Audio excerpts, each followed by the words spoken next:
of the flexible inflation targeting. I think that's an extremely important statement he's making, and that also means what is missing is aligning the CPI to the target of 4% is a phrase that was repeatedly there last year and in previous policies. That is absent, and what they're saying is a more flexible interpretation, which means perhaps that they will not be that strict about 4%. That's a very important revelation of his thinking. The second one, that they're going to look at the, blocks, the fundamental blocks of forecasting. So I think the forecasting models are going to be looked at again.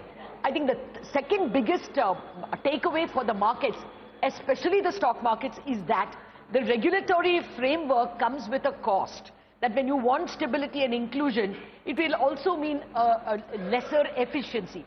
Basically, you take away money for LCR, you take away money and lock it in government securities for SLR. For these purposes, the priority sector, that also takes away from efficiency. So my sense is it's a veiled way of indicating that LCR is not going to be effective on April 1st. We will, of course, ask him that in the monetary policy. On CRR and liquidity, he has only said he will give as much liquidity as needed. There is no indication of surplus.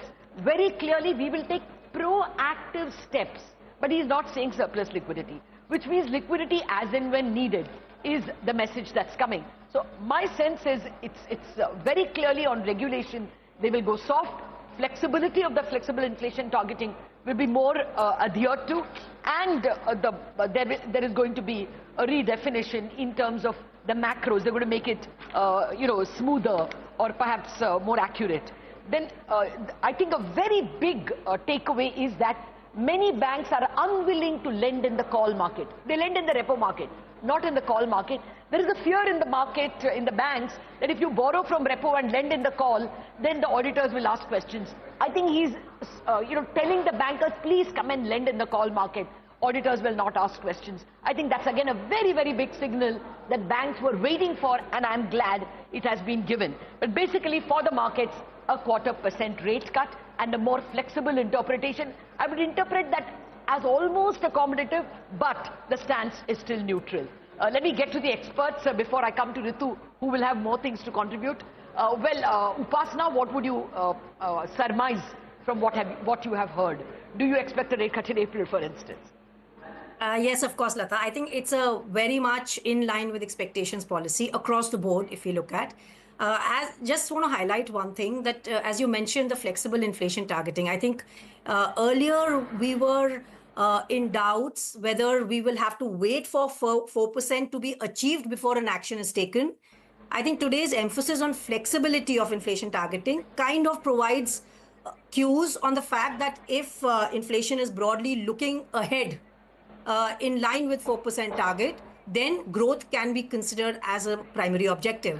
And in this environment, when the growth inflation dynamics was looking fairly benign, I think this was the perfect time for RBI to have acted. And I think more than that, on the second leg is the liquidity angle, wherein the liquidity stance has to be more or less in sync with RBI's policy stance.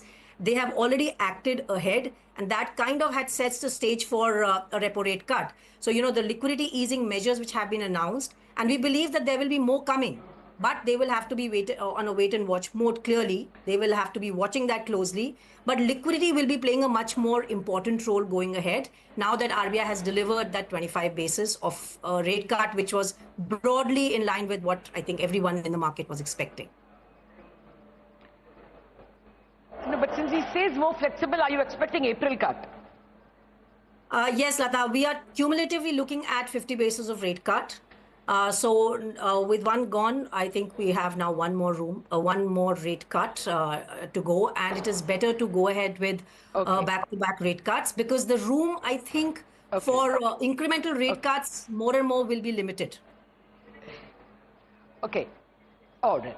Just coming back to all of you, let me get Kaushik's first thoughts and then go to Ritu. Kaushik, what were your key takeaways, and more importantly, what next?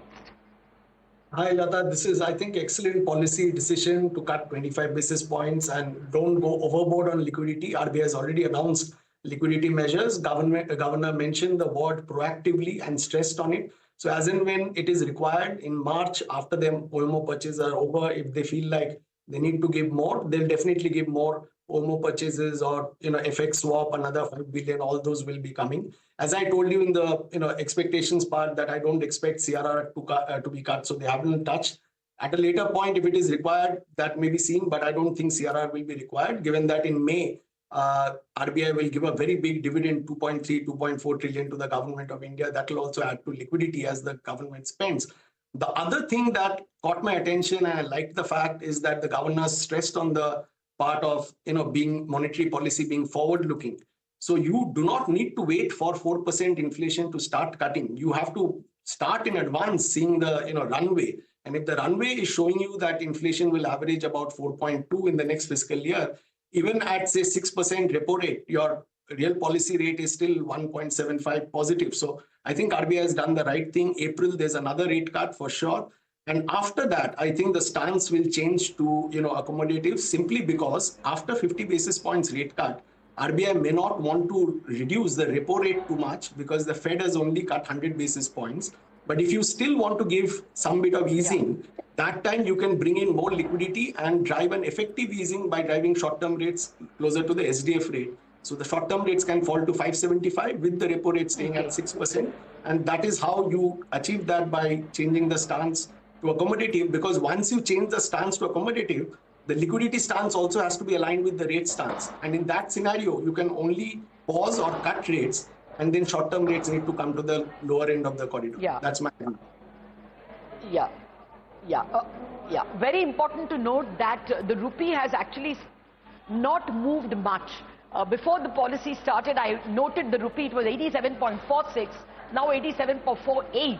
So despite the fact that the rate cut has come, it's largely priced in and there isn't any further reaction. Let me invite the biggest banker in the country, SBI's Ashwini Tiwari is also joining in. Mr. Tiwari, good morning. Thank you very much for your time. Can you tell us the key takeaways from a banking point of view?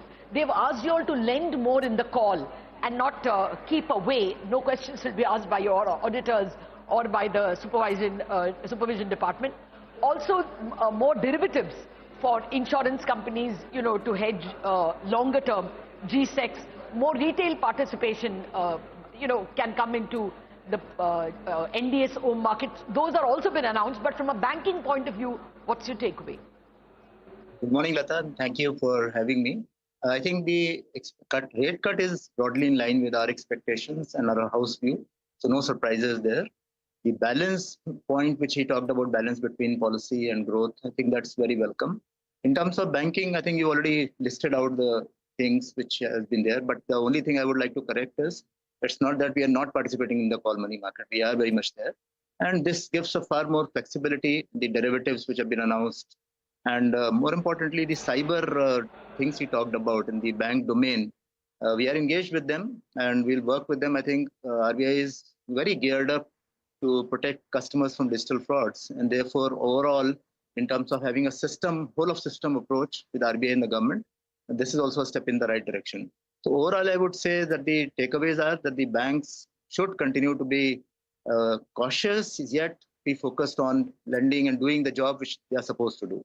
So that way, the RBI has made our job more simpler and given us the enablements. But very quickly, Mr. Ashwini Tiwari, a 25 basis point rate cut you had factored in. What does that mean for banks like yourself? Your external benchmark linked book is less than a third of your total assets.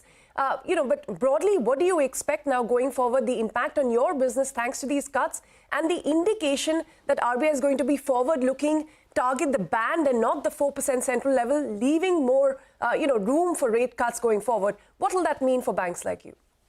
So generally, when the rate cut initially happens, the deposits gets repriced with a lag, because the people are, especially in TDRs, are locked in.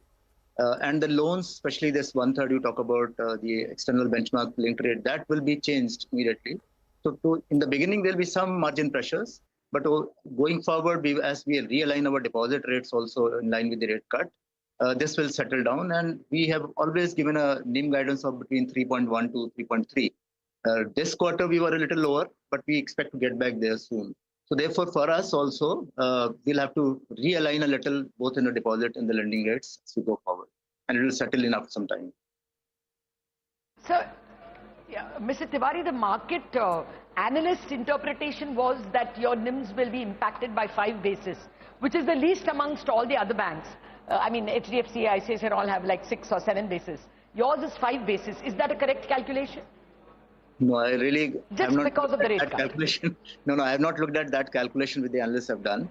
So therefore, I can't comment on that. But my basic point is that we'll realign as we go forward by adjusting our deposit rates and also the lending rates. So to look at the rate transmission and also to look at where our margins need. Mr. Lakshmanan, what did you make of the governor's very, very calibrated comments coming in on the liquidity front? Not promising ample liquidity, but just making it very clear that they will proactively manage it as and when required. Are the markets going to be disappointed, or was this factored in? What were your additional takeaways from his speech?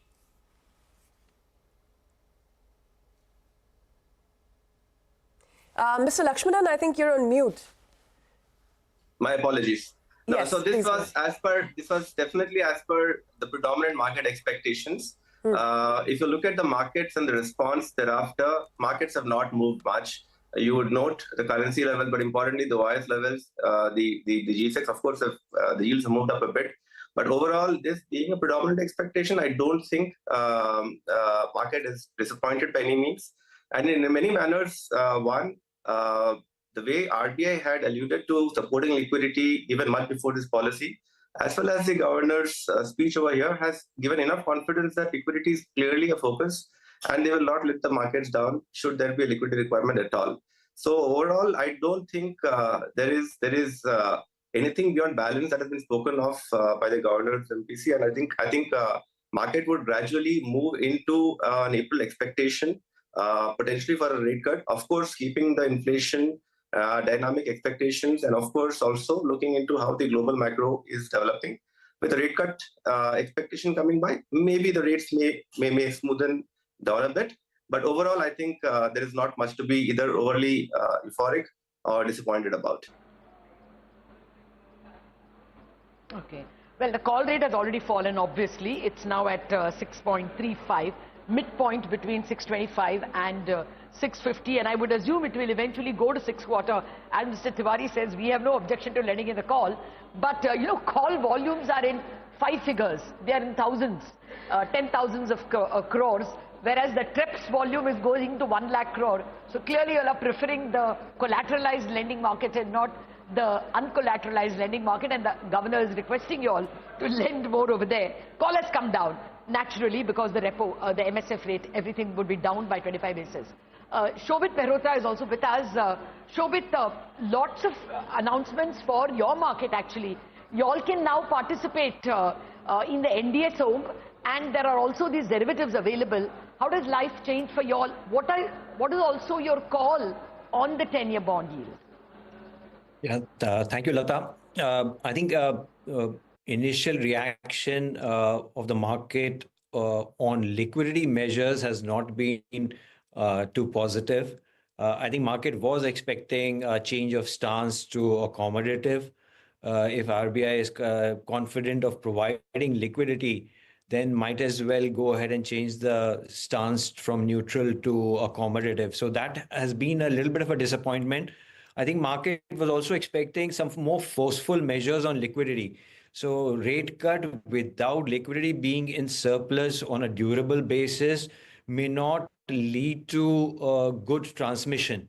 So if we want transmission of rate cut to happen in the economy and growth to improve, I think it has to be accompanied with far more liquidity to be provided to the system. I think from that point of view, I think market is a little bit disappointed from the policy. I'm not too confident also on the next cut happening in the April policy. There was a lot of reference to global headwinds, uncertainty, global financial markets, volatility. So if that were to increase, I think RBI may choose to wait and watch and then go in for the deciding on the rate trajectory. So I think confidence of the market may be a little bit shaken post this policy. I think change of stance could have been done. More forceful liquidity measures could have been provided. The transmission of rate cut would have been far better. But unfortunately, that hasn't happened. So let's see what kind of measures come out after this 3 or 4 measures which RBI has announced on liquidity, whether we continue to see more of those, or we have to wait and system has to go again into negative and deficit, and then something comes up. So I think a little bit of a proactive approach would have helped the system far better. Well, absolutely take your point. The stance remains at neutral, not accommodative, and no overt promises of ample liquidity at all. But Mr. Ashwini Tiwari, quick question to you about the initial comments made by the governor. Very clearly stated that they will give sufficient time for transition when it comes to big changes, in policies and guidelines, and where the implications are large, the transitions are going to be done in a phased manner. Now, what is your reading of these statements in the context of the LCR rules kicking in from the 1st of April? Of course, then there's also the ECL transition and the project financing norms. You think the governor's indicating that, that timeline may be extended? We really can't interpret on what RBI wants to say, because all these 3 have been around, these draft notifications have been around for some time. And we have already given our inputs to RBI on what we think about each of these and what the improvements could be. So therefore, we will wait for RBI to actually announce a date as to when they will implement. And if and when decided to implement, then clearly the window of implementation will be adequate, because some of these like ECL and all will need substantive IT changes and system changes, which will require a long time. So therefore, and of course, the additional provisioning which will be required. So I think the time factor which the governor is saying, we will see how that happens, because we will wait to hear from them finally as to when they want to implement this. Okay. No, Mr. Tiwari, but I think Ritu is asking a very relevant question. He's for the first time we are hearing the Reserve Bank say that regulatory intent for higher financial customer service or for financial stability like CRR, SLR, LCR, while they have serve a purpose, they come at a cost. We've never heard the Reserve Bank say that, and certainly not on the policy day. So is it a reasonable bet to assume that it won't be April 1st, LCR rules? No. As banks, we don't bet on any... We will ask him. We will ask him on your behalf. Please ask him. So we will wait for... No, we will ask him on your behalf. No, thank you for that. But we will wait for the formal announcement. Because we will be ready. I mean, we'll make ourselves ready if and when this is announced. So right now, I don't want to conjecture on it. Okay. I want to follow up on what the Federal Bank Treasurer, Mr. Lakshman, is saying, that they could have been more generous with liquidity. They could have indicated an accommodative stance. I think that will be kudos to the Reserve Bank, that they have maintained the continuity from December. It is not looking like it is another, Reserve Bank altogether. It is the same economy and it is the same caution. So, Kaushik, your thoughts? Do you think that the market would be disappointed in terms of the governor not being very generous in his liquidity statements? Lata, I think the governor gave a lot of assurance that he'll be proactive. So RBI is watching this liquidity situation very closely. I don't think, you need to get everything on one day. Obviously, markets will want as much as they could get. But there's a sequencing that you need to keep in mind. So October, we changed the stance to neutral.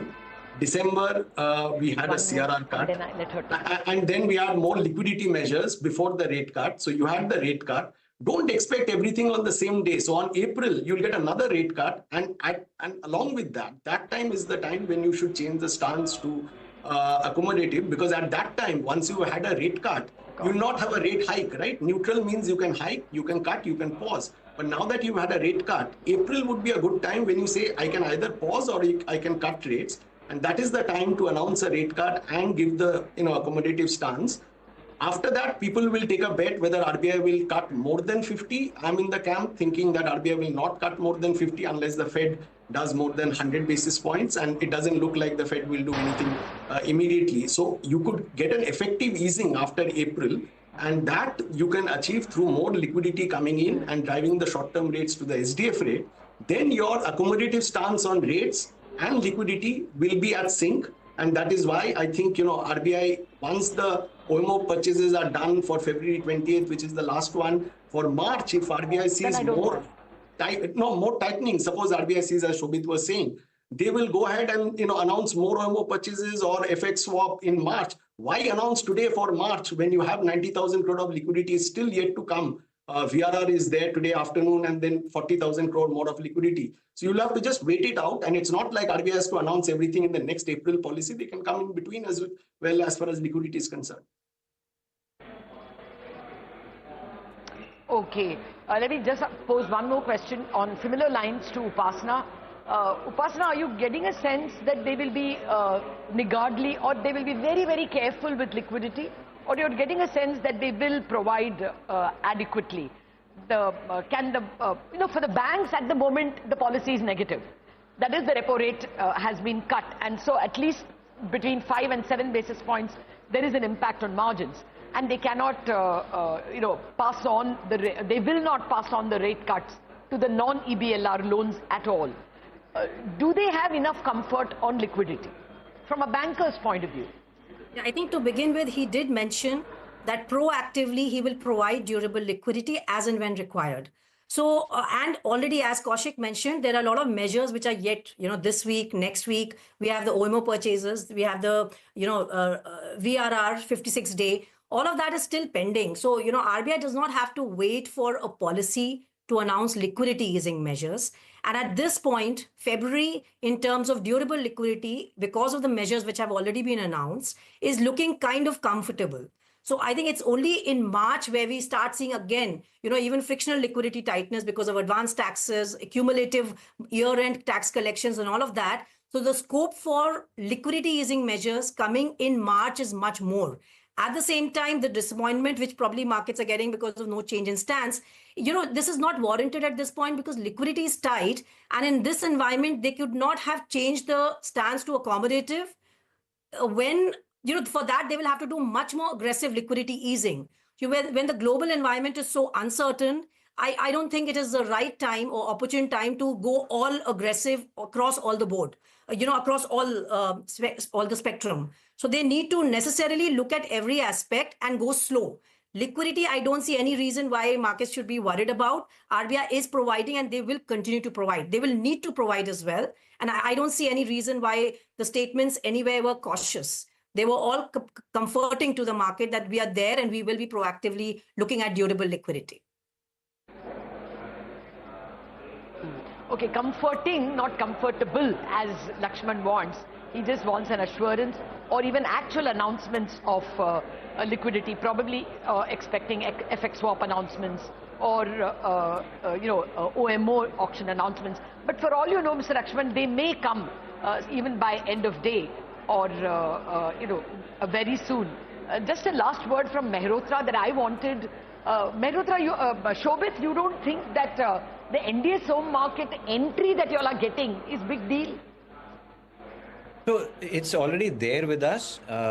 As mutual funds, we have access to NDS home. I think what he mentioned was certain brokers registered with SEBI will get access to NDS home. Yes, it will improve liquidity in the market.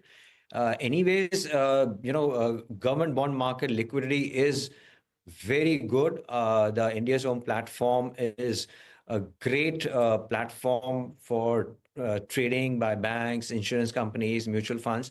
So we are already there on it. Insurance companies, banks, everybody is already on it. Now there'll be some additional brokers coming onto it, which perhaps may lead to some bit of improvement in liquidity, maybe in some, off-the-run securities and, that kind of a demand could get channeled through these brokers on NDSO. That's right. I mean, RBI said that they will allow access to SEBI-registered non-bank brokers to NDSO, like you were clarifying. But Kaushik, if you look at the fine print again, it was a very quick, 30-minute speech from the governor, very short compared to what we're used to seeing. Any additional takeaways, anything we've missed talking about that you'll also want to hear in the press conference detailed?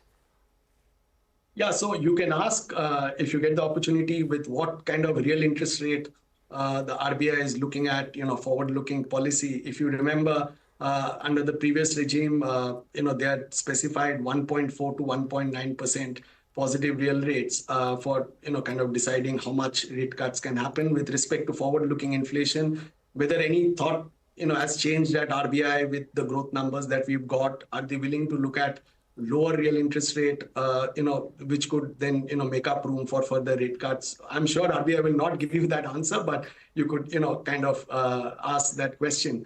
The other thing is that I think the forecasts have become very realistic now. The growth forecast is at 6.7, which is on the higher side of the economic survey band of 6.3 to 6.8. At Deutsche Bank, we have a forecast of 6.5% growth for next year, but this is more or less in line. On 28th February, you know that the CSO will give the October-December GDP number, so those things can change. But generally, the growth number is pretty realistic, and inflation at 4.2%.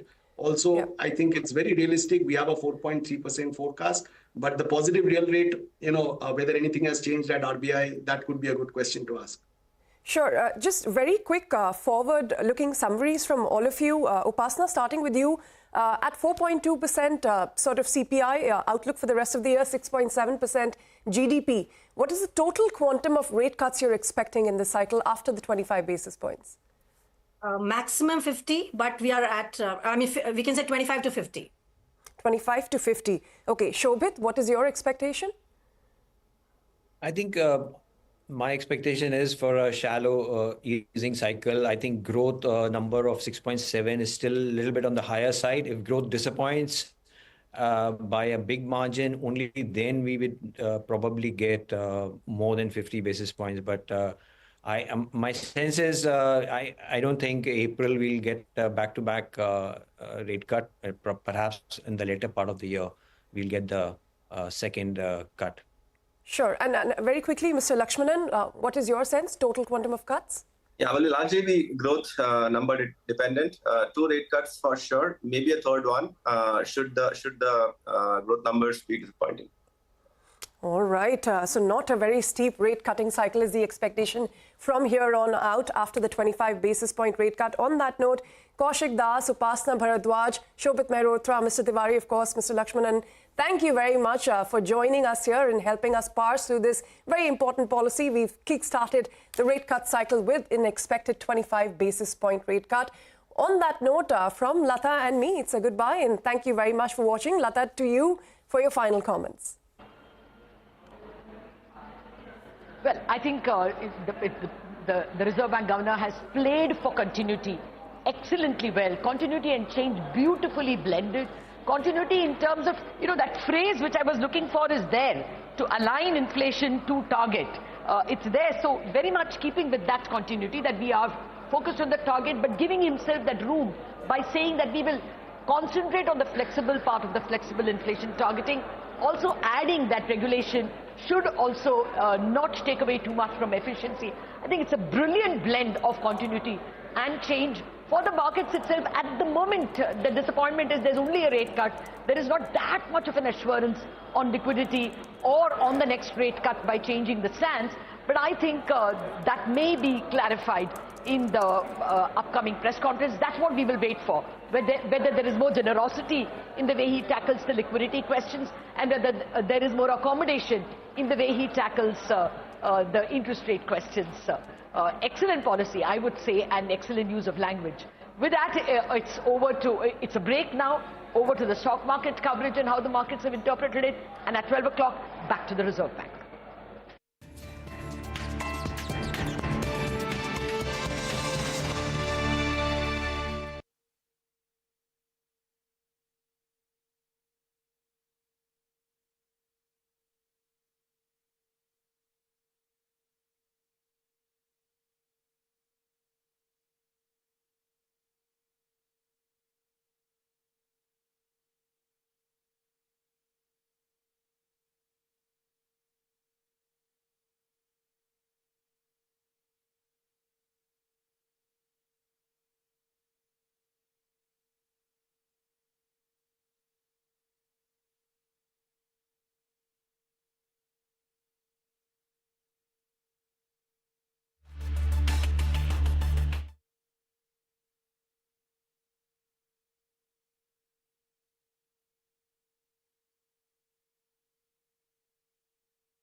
make informed decisions with comprehensive analysis on the go.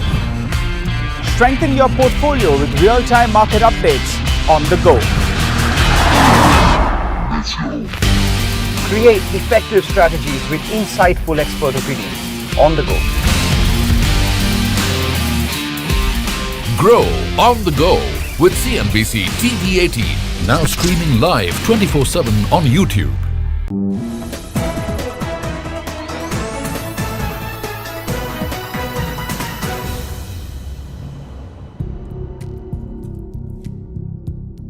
Tensions between employees and management at Samsung's Sriperumbudur plant just outside Chennai have surfaced yet again.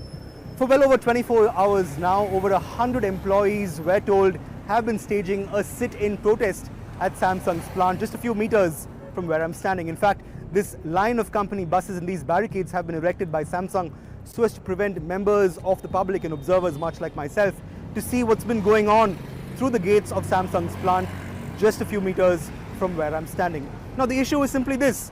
A few days ago, 3 members or employees rather of Samsung's plant were suspended after allegedly engaging in activities deemed detrimental to the interest of Samsung's operations in India. However, employees of the plant, a section of them, and members of the Samsung India Workers Union claim that this suspension was not on account of disciplinary action or disciplinary reasons, but simply because they were affiliated with the Samsung India Workers Union in the first place, also claiming that Samsung does not want any employee to be actively engaged with this recently established workers' union. Now remember, this isn't the first time that issues or a face-off between Samsung's management and employees have cropped up. In September, nearly 1,100 employees of this very plant staged a protest outside plant premises, claiming for better privileges, more representation, better pay, and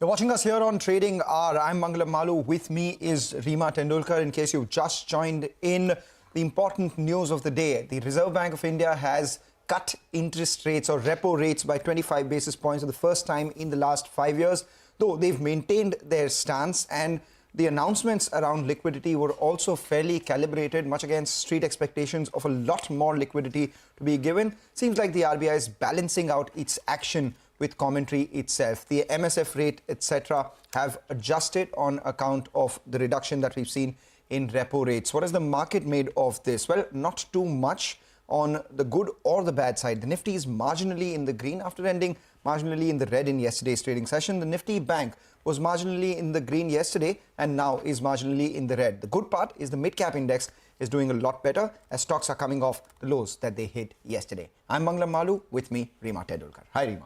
Hi, I think the 2 key words from the RBI this time is one is flexible and the other one is forward-looking when it comes to inflation targeting, because that sets the stage for, Sanjay Malhotra's, term as the RBI governor. And economists are quick to point out that perhaps in April also a rate cut is coming. But finally, I think, Mangalam, we can say thank God it's Friday, right? Like, this has been a long week because it was a continuation of last week, the budget in the middle squeezed in. So finally, done for the week. Notwithstanding the results, the slew of results. Especially on the consumer front. Yeah, a lot on the consumer front. But we're wrapping up this week. Well, you've still got about 4.5 hours to go. But we're counting down. And for the week so far, it's been a gain of close to about 0.5% on the benchmark indices. Banks are soft today. The Nifty Bank is down about 0.2%. But for the week, it's already clocked in about a 1.5% gain. Ajay Srivastava, Managing Director, Dimensions Corporate Finance Services, is with us on the show as usual. He always joins us unfailingly on Policy Day. Ajay, your first words, wise words? Good morning. I have no wise or unwise, but he has done what he was brought here to do, is to give this symbolic cut. I think we all knew the RBI governor, the X1, did not want to push in, which is very correct decision. There is no reason to have pushed in a very symbolic rate. It's not that the banks are going to cut down the interest rates of anybody at this point of time. It's not that the people who want to put money into the bank as deposits are going to be happy if they cut down anything. So I think it's been a pure symbolic gesture if you ask me to say, okay, we want to cut down the rate. Now, why do we want to cut down the rate? Because inflation has not gone down.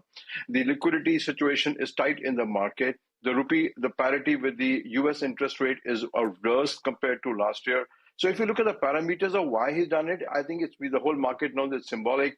Okay, let's push one more button and see if the growth comes in. But I think, we are more focused on the results which are coming through. We are more focused to see what's going to happen to the rupee dollar gap, which has now opened up for people who borrowed in foreign currency.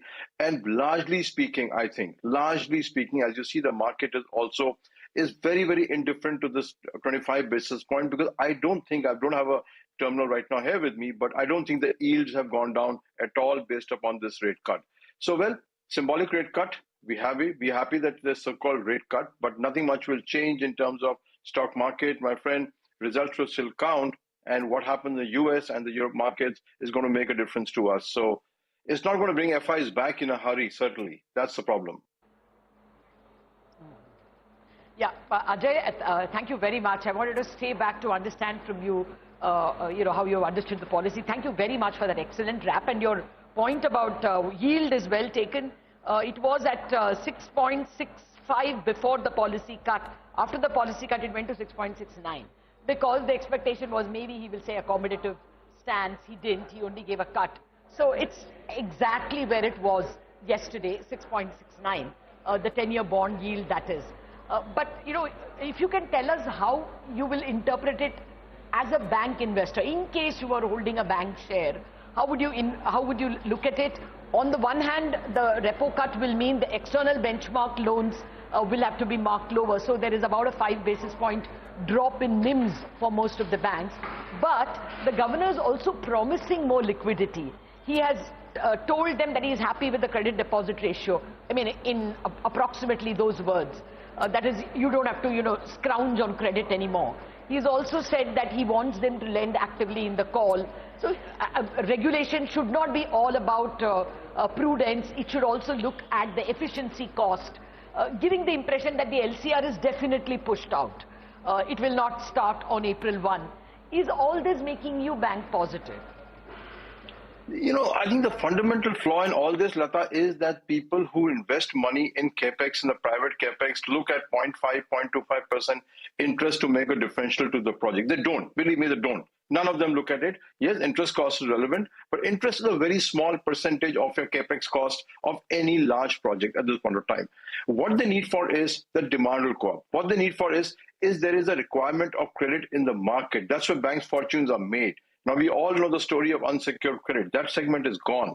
We all know the story of mid-cap companies. Most of them, a good part, have raised equity in the last 2 years, which the QIPs are coming through, the IPOs have come through. Requirement of bank loans has gone down in the system of the credit-worthy bank who could have been lent the money to. Banks have a fundamental problem. They got people who want to borrow who they don't want to lend to, and the people who they want to lend to don't want to borrow from the bank.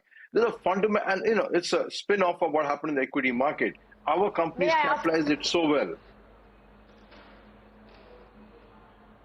Okay, may I ask, just as a counter, I agree with you that a large part of the unsecured loan constituency is hurt, but there is one borrowable constituency which has now 1 lakh rupees more in its pocket because of lower taxes. So while capex cycle may not have started off in the way in which one would like it, the retail borrower has more, the potential retail borrower has more money in his pocket, and therefore instead of taking an EMI of 90,000, he can take an EMI of 1 lakh, because there's 10,000 more rupees by way of tax giveaways.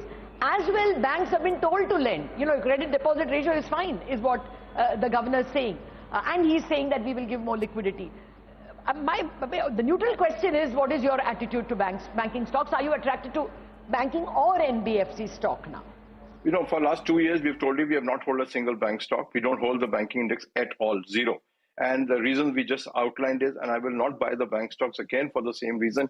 3 reasons. 1, whom you want to lend to don't want to borrow. Number 2, look at the number of banks compared to requirement. The competition is severe for the good quality names, and therefore it's very difficult to make money in the market. Maybe the banks which have got subsidiaries, which is insurance, mutual fund, etc., will do better. But a pure banking company today really has no way to generate value for your shareholders compared to many other segments of the economy. So for an investor I think banking still remains a no-go territory as far as we are concerned. Nothing has changed in the whole scenario as far as we are concerned, and therefore their ability to give you shareholder return excess of 15-18%, Lata, is very difficult. The growth rate is 6.6% as the RBI has already mandated. So, how do you generate superior returns for a banking company at this point of time? If I sell some product, maybe I can. But money back, commodity money, I doubt it is the place where you're going to make money for the next year or so. I may be wrong, but 2 years it has done us well. Maybe next 1 year also, banking will become a problem area. The problem with interest rate cut is the borrowers now start expecting and saying, listen, why can't you cut it? The RBI has cut interest rate. The guy who's lending, the FD guy is saying, listen, I'm not going to give it to you. I'm going to go to the X bank who's going to give me a higher rate. So banks are now caught in a worse jam. The borrowers want it to be lower interest rate, and the depositors saying, if you don't give me the same rate, I'm going somewhere else. Imagine the plight of the bank. Okay. Not a good place for shareholders, right? Okay. From a shareholder angle, my final question, I'm being very unfair to Malu. I know he's bursting with questions himself. If you take a combination of the budget and the monetary policy, do real estate stocks become attractive? Do consumer durable stocks become attractive because of the BNPL, uptick that may come? See, real estate stocks have peaked, and I think real estate prices have peaked in the market. Just like any index peaks, all these things happen. 1 lakh crore, 100 crore flats will get sold, and so on and so forth. Just like what happens in a stock market, all of us buy crazy P's or hold on to the stocks. Real estate sector is in for a correction for the simple reason it's too overbought. Too many investors sitting in real estate, actual holding who will want to dispose it off. So if you look at the next 3-year scenario, what we have analyzed, there'll be almost 50 to 60% of real estate bought in the last 2 years will come back to the market to be sold. And you know what happens once the prices plateau in real estate? Everybody wants to sell faster and faster. So that's why we said real estate sector, not only for interest rate, leave it aside, but the reason is overbought by financial investors who will want to dispose of properties, squeezing out primary sales out of the market for the real estate developers. So it's peaked, my friend. Unfortunately, if you're still there, whoever gets out, if you're an investor in the share, you're good enough. But I think for the next 1 to 1.5 years, real estate prices, underlying real estate stocks have peaked and will show a decline in our view. Maybe wrong, but that's what our view is. All right, we take that point, Lata. Thank you for those questions. A lot of them we thought of, you'd asked. We will wrap it up on just one note. You said that you are not looking at the RBI policy or anything. It's the earnings that matter the most. Of the earnings that have come by so far, what is it that you liked, in particular, any sector which you think is on the cusp of a turnaround?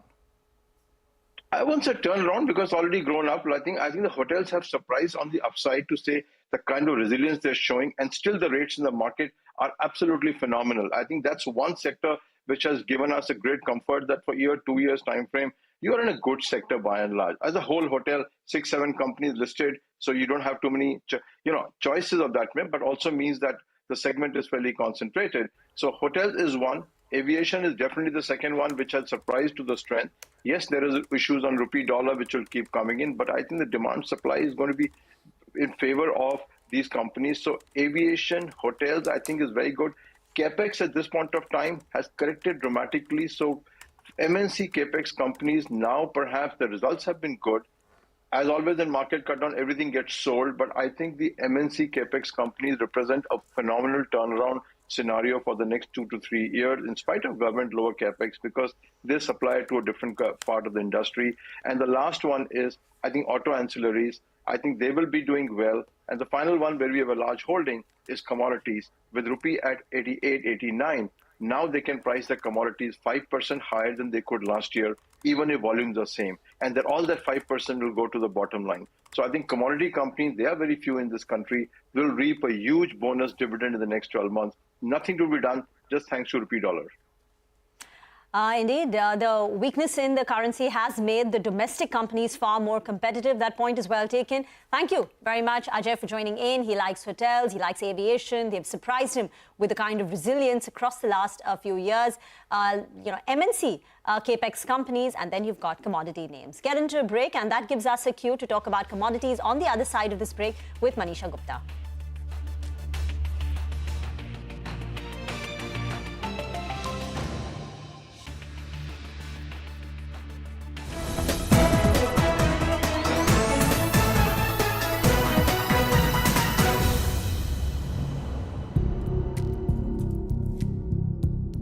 Tensions between employees and management at Samsung's Sriperumbudur plant just outside Chennai have surfaced yet again.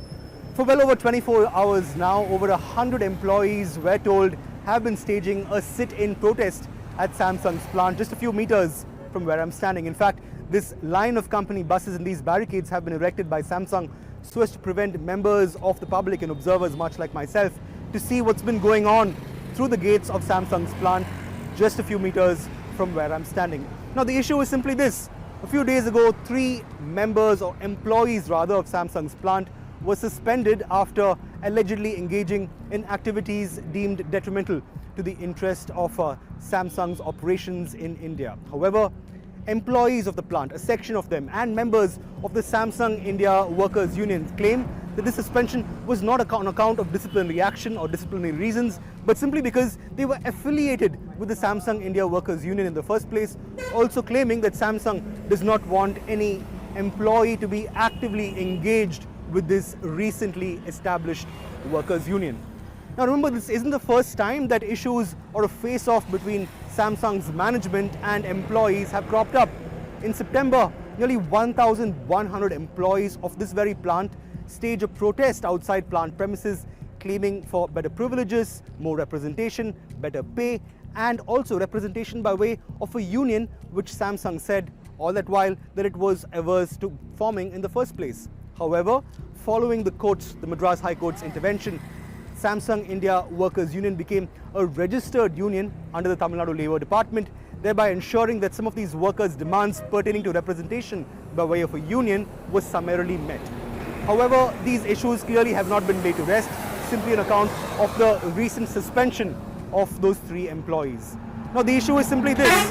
While these employees claim that they were suspended for their affiliation, Samsung in a statement has said the employees in question violated the company policy and have been suspended temporarily and will be subject to appropriate disciplinary action following a formal inquiry, end quote. Now, while it's a case of he said, she said between Samsung and its employees, the fact is that these outstanding issues between Samsung and its employees don't seem to be going away anytime now, given the fact that both the employees and the management seem to be heading in different directions with regard to what they expect of each other pertaining to both representation and a basic disciplinary expectation.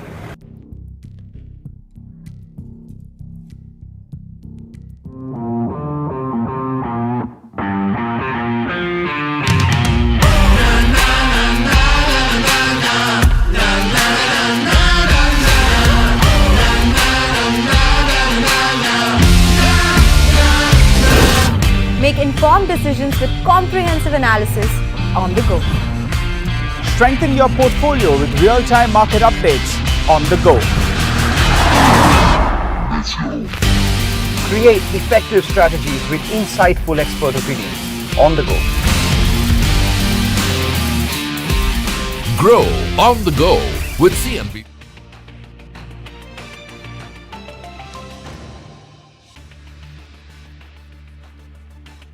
Welcome back. A couple of mid-caps doing extremely well. Yesterday, we told you about how ITC's cigarette volume growth surprised the street on the upside, right? While that stock is seeing a bit of profit booking, or perhaps, the sentiment of other things weighing down on the stock with regards to weak FMCG consumption, etc., is keeping that stock under pressure. The positive of ITC's cigarette volume growth is actually rubbed off on Godfrey Phillips. Over the last many quarters, some 8 or 9 quarters, Godfrey Phillips has actually grown faster than ITC when it came to cigarette volumes. So could that be the case this time also or not, is what the street is betting on. That stock up around 8% on a day when the mid-caps are doing a lot better as well. But the RBI policy is done with, the rupees weakened. What does all of that have to do with commodities? Manisha joins in on a roundup of that. And Manisha, you're also looking at gold. Well, I am, yes. We've done an all-time high of 2880 an ounce, and we've come slightly off those kind of levels right now, but the markets are not really giving up because every decline has led to a buying opportunity in India and various other international markets as well. Well, the US president's aggressive trade policies is a major reason for that. And then the street is also looking at global central bank buying, which in the last 3 years has been above $1,000 and 1,000 tons rather. And if you look at the last 15 years, the global central banks have been net buyers in case of of gold. The World Gold Council report also tells you that in 2024, the global gold buying has been at a record high. It has been up 1%, but 4,900 tons is what global markets have bought. And apart from that, there also was a Citi report overnight which says that they are preponing their $3,000 an ounce target for gold, and they expect the gold prices to hit 3,000 in the next 1 to 3 months itself. I also want to take you through on what various global central banks really have done in sense of revision in forecasts for their gold prices. When you look at HSBC, Deutsche Bank, Macquarie, well, all of them believe that gold prices could be between 2,600 to 2,800 on the higher side. 2,900 is what ANZ has put it out as well. JP Morgan believes 2,800 to 2,900 is where the gold prices could be trading within. And then you have this complete bandwagon which believes $3,000 per ounce is in the coming, and that is Citi, Goldman Sachs, UBS, Bank of America, which believe that there is more steam left in gold and you could be looking at higher highs from here. Well, 3,000 doesn't seem so far away when you're already at 2864. Thank you, Manisha, for that. Get into a break. Before that, let's get you the growth code, a special initiative by Grow and CNBC-TV18 designed to provide you with valuable insights and strategies to navigate the market and make informed decisions. Today, we'll unpack the risks of speculative trading and the lessons learned in the aftermath of the infamous 2001 Ketan Parekh scam. Speculative trading creates artificial demand and can inflate prices, often resulting in market bubbles. But one small prick and the entire illusion vanishes in an instant. Speculation is the reason 90% intraday traders end up with net losses. Speculative trading dominates the market despite its risk is because of the lure of quick gains, lack of common sense, and there's obviously a lot of greed as well. Time after time, we have seen this cycle repeating. Right now, the money at stake is far higher and is of great concern at the moment. The 2001 Ketan Parekh scam exposed the perils of unchecked speculation. Fueled by insider information and excessive leverage, Parekh manipulated stock prices to siphon off over 40,000 crore. One of the biggest things that happened in Ketan Parekh scam was a kind of a narrative that got built. The hype was built so much that it ended up brainwashing the retail investors and traders. The biggest problem here was that while they were investing, the pump and dump scheme was happening simultaneously. The crisis forced a reckoning, with the market regulator implementing sweeping reforms. Circular trading was abolished. A central fraud registry was created and stock options were introduced for the first time. The scam definitely highlighted the risk of speculative trading and thereafter shifted the investors' focus to relatively safer and established companies. Investors became far more aware of the risks in speculative trading and the pump and dump schemes. Though the markets post-2020 also need similar kind of awareness. While the scam helped correct systemic issues, traders also learnt about the risks of speculative trading. Learnings from the Ketan Parekh scam helped India build a stronger, more resilient market.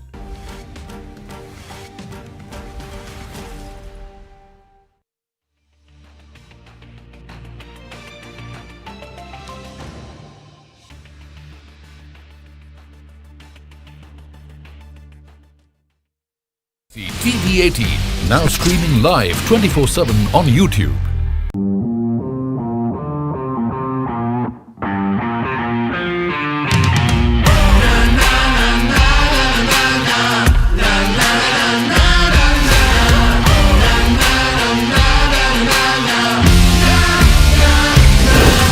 Make informed decisions with comprehensive analysis on the go. Strengthen your portfolio with real-time market updates on the go. Create effective strategies with insightful expert opinions on the go. Grow on the go with CNBC TV18, now streaming live 24/7 on YouTube.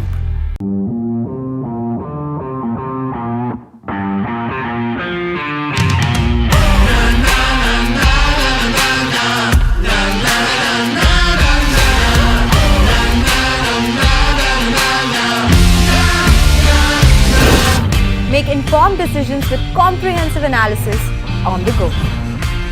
Strengthen your portfolio with real-time market updates on the go. Create effective strategies with insightful expert opinions on the go. Grow on the go with CNBC-TV18, now streaming live 24/7 on YouTube.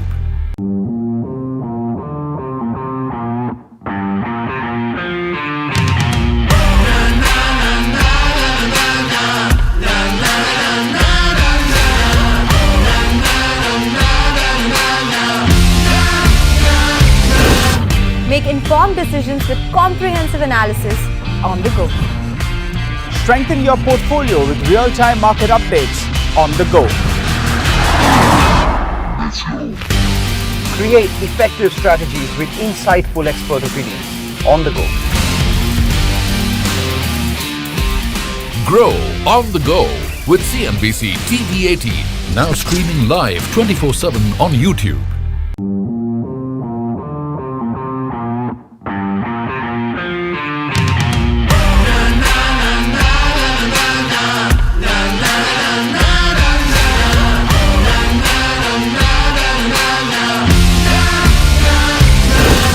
Make informed decisions with comprehensive analysis on the go.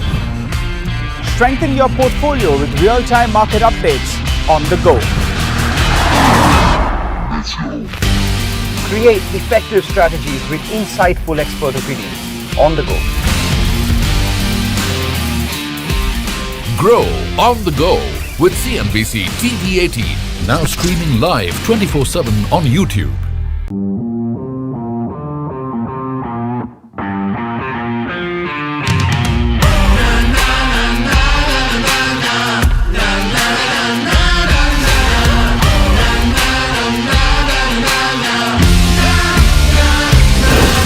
Make informed decisions with comprehensive analysis on the go.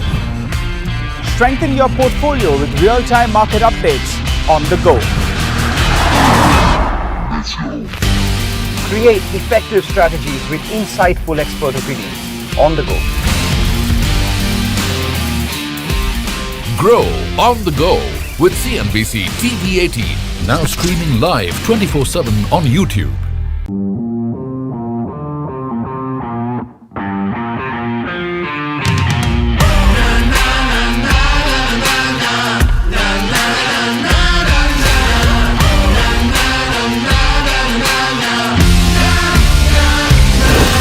Make informed decisions with comprehensive analysis on the go.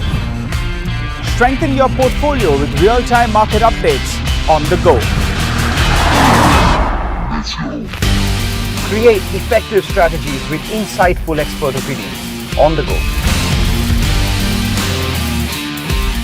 Grow on the go with CNBC-TV18, now streaming live 24/7 on YouTube. Very smartly, 5 million added in Q3. Thirdly, the India mobile revenue. So on and whole, you take the revenues, you take the, you take the volumes, you take the realization or the ARPU, and revenues have gone up by 5.8% ahead of what peers have done. And also what the street is taking note of is that the price hikes took place in July. So Q2 and Q3 benefited from the price hikes, and we've seen a near 17% jump in the revenues, which basically means the entire benefit of the tariff hike has flowed through into the revenue. They've not lost anything due to down trading or just losing subscribers on the network. So that is a positive. The entire price hike seems to have been absorbed. Take that point, and the stock is understandably up around 5% on that data. The other one on our radar is NCC. It's on the back of its third quarter numbers. So Darshan, how did the numbers look? So NCC has reported a weak set of earnings. It has missed EBITDA estimates by almost 10%. Margin has missed estimates by more than 100 basis points. But more than weak earnings, what has caught the attention is cut in FY25 guidance. Now, FY25 revenue growth now seen at 5% versus earlier guidance of 15%, and margin is seen at 9.25% versus guidance of 9.5 to 10%. Also on debt level, gross debt has seen a sharp increase. As of December 2024, gross debt was rupees 2,400 crore versus 1,700 crore that company had reported as of September 2024, and it's because of the delay in one of the payments related to JJM. And after this, JM Fin has come out with a note. It maintains buy call but has cut target to rupees 330. Also, it has cut FY25, 26, 27 EPS estimates by somewhere in the range of 12 to 27%. So weak earnings and guidance cut, and because of that, you are seeing a big fall in NCC. Quite the accident of the day, 10% down on NCC now. But let's get to Upasana now for PG Electroplast. Stock is up 5%. Well, the company's reported good set of numbers above street estimates, and mind you that the company has raised its FY25 revenue and profit guidance. Now, company says that the growth momentum in the product business continues to remain very strong, which has led to a strong performance, especially in the revenue. Now, company has reported a revenue growth of 82%, which was led by product business, which grew 1.4 times on a Y-on-Y basis. Now, company says that it is seeing a good momentum in RAC due to channel filling in the anticipation of strong summer season and clocked a growth of over 1.8 times in Q3 FY25. Coming to the numbers now, revenue stood at 968 as highlighted earlier with an uptick of 82%. Gross margins expanded by 110 basis points at 21.6%. EBITDA margins also stood above the street estimates at 8.8% with an expansion of 90 basis points. And lastly, PAT also saw an uptick of nearly 1.1 times at 40 crores. Now coming to the guidance of the company for FY25, company has overdone a 7% upward revision in the revenue guidance at 4,550 crores now, and 12% increase in PAT guidance at 280 crores. For FY25. All right. So all in all, strong set of numbers. All right, Upasana, thanks a lot for that. But Rima, Indus Towers is also something that you're watching. There's news. Yes. So the company has acquired 16,100 towers from Airtel and Bharti Hexacom, and they'll be paying about 3,300 crore rupees for this. Now, Citi says this transaction is favorable for the company. One, because the capital will be used for the core operations. Secondly, the company will be funding this by debt. So it does not in any way change the dividend payout plans. Remember, the street is hopeful now that the Vodafone Idea issue has been sort of resolved. They're getting money from Vodafone Idea. The company will pay a hefty dividend of 18 rupees in Q4. So that thesis remains intact. And plus, according to Citi, valuations are fairly reasonable, which is why they have a buy call. So they've acquired towers, which is core competence for the company. And it doesn't change the expectation of a dividend payout. All right, we take that point. That's Indus Tower up around 3%. But the accident of the day, the other accident of the day is BKG. Why is that? Because inflation's eaten away the bhujia. Why is that? Again, if you look at the numbers, 14.5% growth in the company's top line, but that hasn't done much for the bottom line. The EBITDA is actually down by 26%. Gross margins have compressed around 257 basis points. And the underlying volume growth is just around 3%. So what explains this revenue growth? The company had to resort to price hikes. Remember, there was a fair amount of inflation that we've seen in edible oil and potato, as well as besan, which are the key ingredients of the bhujia that the company makes. And we have EBITDA margins down from 12% to sub 8%, and the net profit on the back of that down 40% itself. So inflation eating away the bhujia, and that in turn eating away the returns on the shareholders, down 11% for that stock. But we take a short break, come back, put the spotlight on M&M and LIC ahead of their third quarter numbers.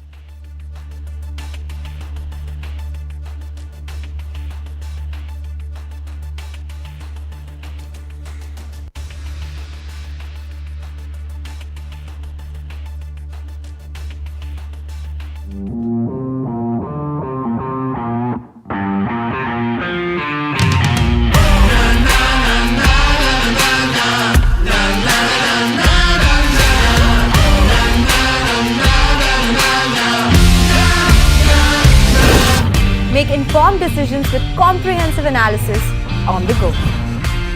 Strengthen your portfolio with real-time market updates on the go. Create effective strategies with insightful expert opinions on the go. Grow on the go with CNBC-TV18, now streaming live 24/7 on YouTube.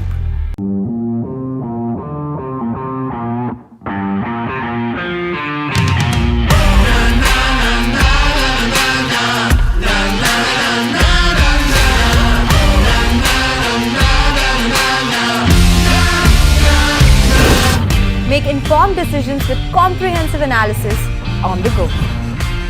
Strengthen your portfolio with real-time market updates on the go. Create effective strategies with insightful expert opinions on the go. Grow on the go with CNBC-TV18. Now streaming live 24/7 on YouTube.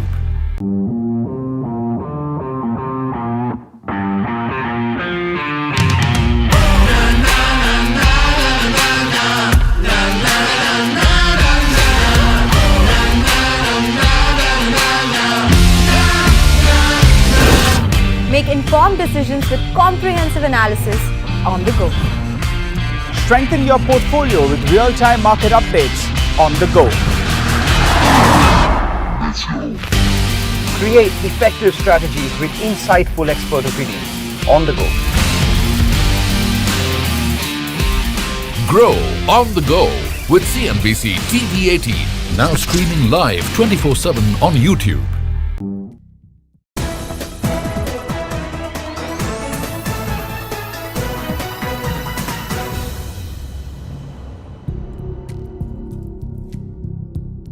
Tensions between employees and management at Samsung's Sri Perumbudur plant just outside Chennai have surfaced yet again.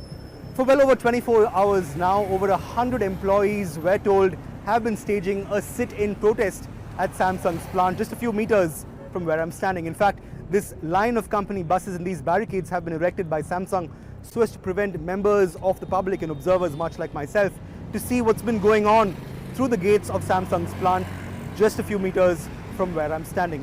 Now the issue is simply this. A few days ago, 3 members or employees rather of Samsung's plant were suspended after allegedly engaging in activities deemed detrimental to the interest of Samsung's operations in India. However, employees of the plant, a section of them, and members of the Samsung India Workers Union claim that this suspension was not on account of disciplinary action or disciplinary reasons, but simply because they were affiliated with the Samsung India Workers Union in the first place, also claiming that Samsung does not want any employee to be actively engaged with this recently established workers union. Now remember, this isn't the first time that issues or a face-off between Samsung's management and employees have cropped up. In September, nearly 1,100 employees of this very plant staged a protest outside plant premises, claiming for better privileges, more representation, better pay, and also representation by way of a union which Samsung said all that while that it was averse to forming in the first place. However, following the Madras High Court's intervention, Samsung India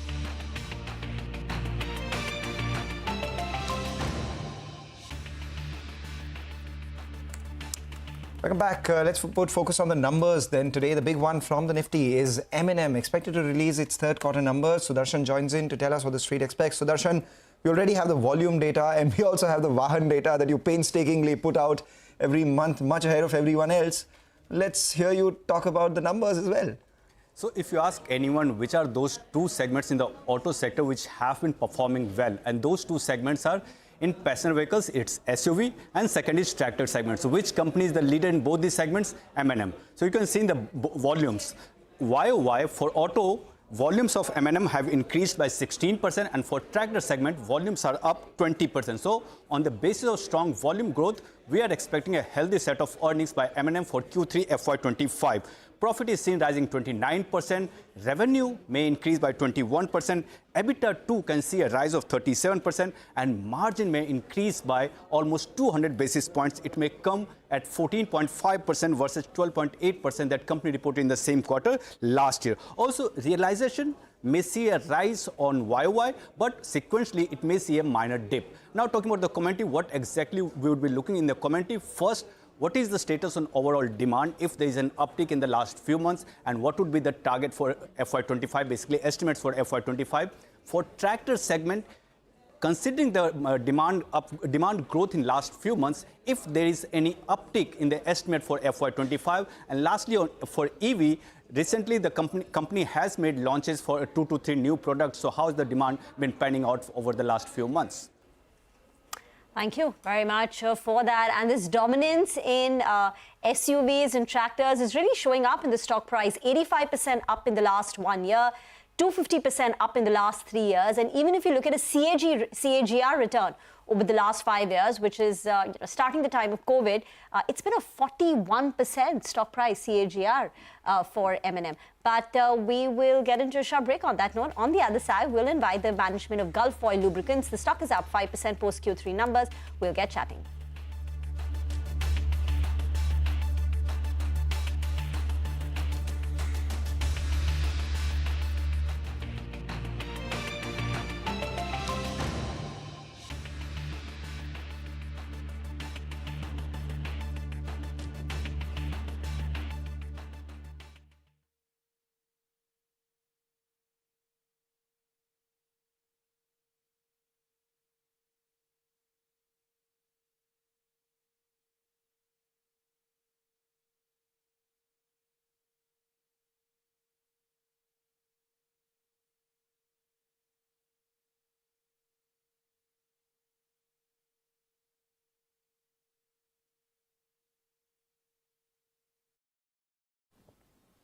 This growth inflation dynamics opens up policy space for the MPC to support growth, while remaining focused on aligning inflation with the target. At the same time, the MPC felt that excessive volatility in global financial markets and continued uncertainties about global trade policies, coupled with adverse weather events, pose risks to the growth and inflation outlook.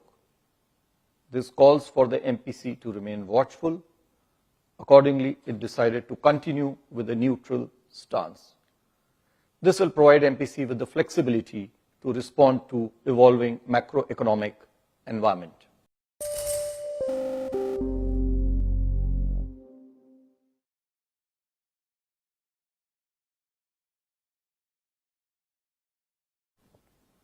This growth inflation dynamics opens up policy space for the MPC to support growth, while remaining focused on aligning inflation with the target. At the same time, the MPC felt that excessive volatility in global financial markets and continued uncertainties about global trade policies, coupled with adverse weather events, pose risks to the growth and inflation outlook.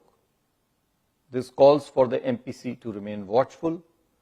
Accordingly, it decided to continue with a neutral stance. This will provide MPC with the flexibility to respond to evolving macroeconomic environment.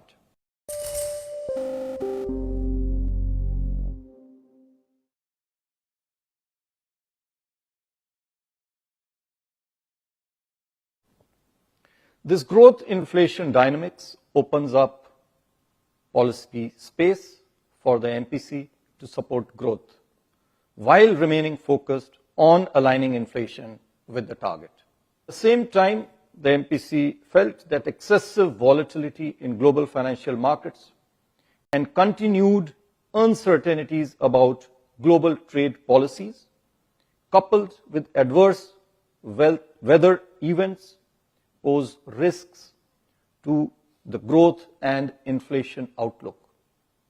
This calls for the MPC to remain watchful.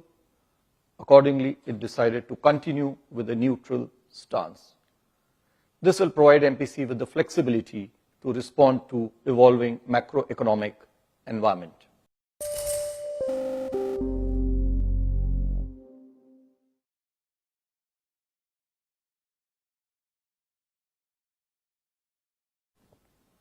This growth inflation dynamics opens up policy space for the MPC to support growth, while remaining focused on aligning inflation with the target.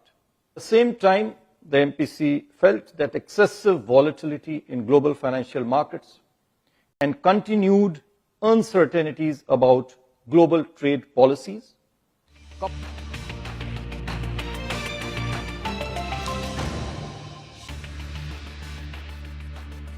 Welcome back. Gulf Oil Lubricants. The stock is now in an upper circuit, 9% only buyers, and the stock has crossed its 200-day moving average with the up move. Good numbers. Revenue growth up 6.5% quarter on quarter, nearly 11% on a year-on-year basis, and margins at 13.6%. Ravi Chawla, CEO and MD of the company, is now with us on the show. So for the 9 months, Mr. Chawla, you've done about an 8.5% top-line growth. Correct me if I'm wrong. You had earlier shared a guidance of 12 to 14% for the full year. So, how is Q4 likely to shape up for you? And can you achieve at least a 12% to 14% revenue growth for the year? Well, for us, we try to grow 2 to 3x the market. And as you know, the last 6 months have been challenging. We are seeing, of course, some headwinds, but also some recovery happening. The macroeconomic conditions in Q3 have been quite challenging. But happy to share that, we are going 2x the market. And we have, as you reported, 8.5% in revenue. Our AdBlue, which was going slightly soft, is now picked up in the third quarter. And overall, I would say our growth trajectory is continuing to be good, as you can see in the Q3 results, which is an all-time high for us in terms of revenue and in terms of our EBITDA, which is 122 crores. So overall, the demand conditions, in spite of being slightly, coming back, I would say, but we've been able to do well. And we continue to 2x the market, at least in terms of our revenue and volumes. All right, that's incredible. You've been guiding for 2 to 3x, Mr. Chawla, and now you've done 2x in tough conditions as well. So let's get some other details out as well. If you could give us a sense of volume growth in the third quarter, and also if you could break that down up for your consumer business and your industrial B2B businesses.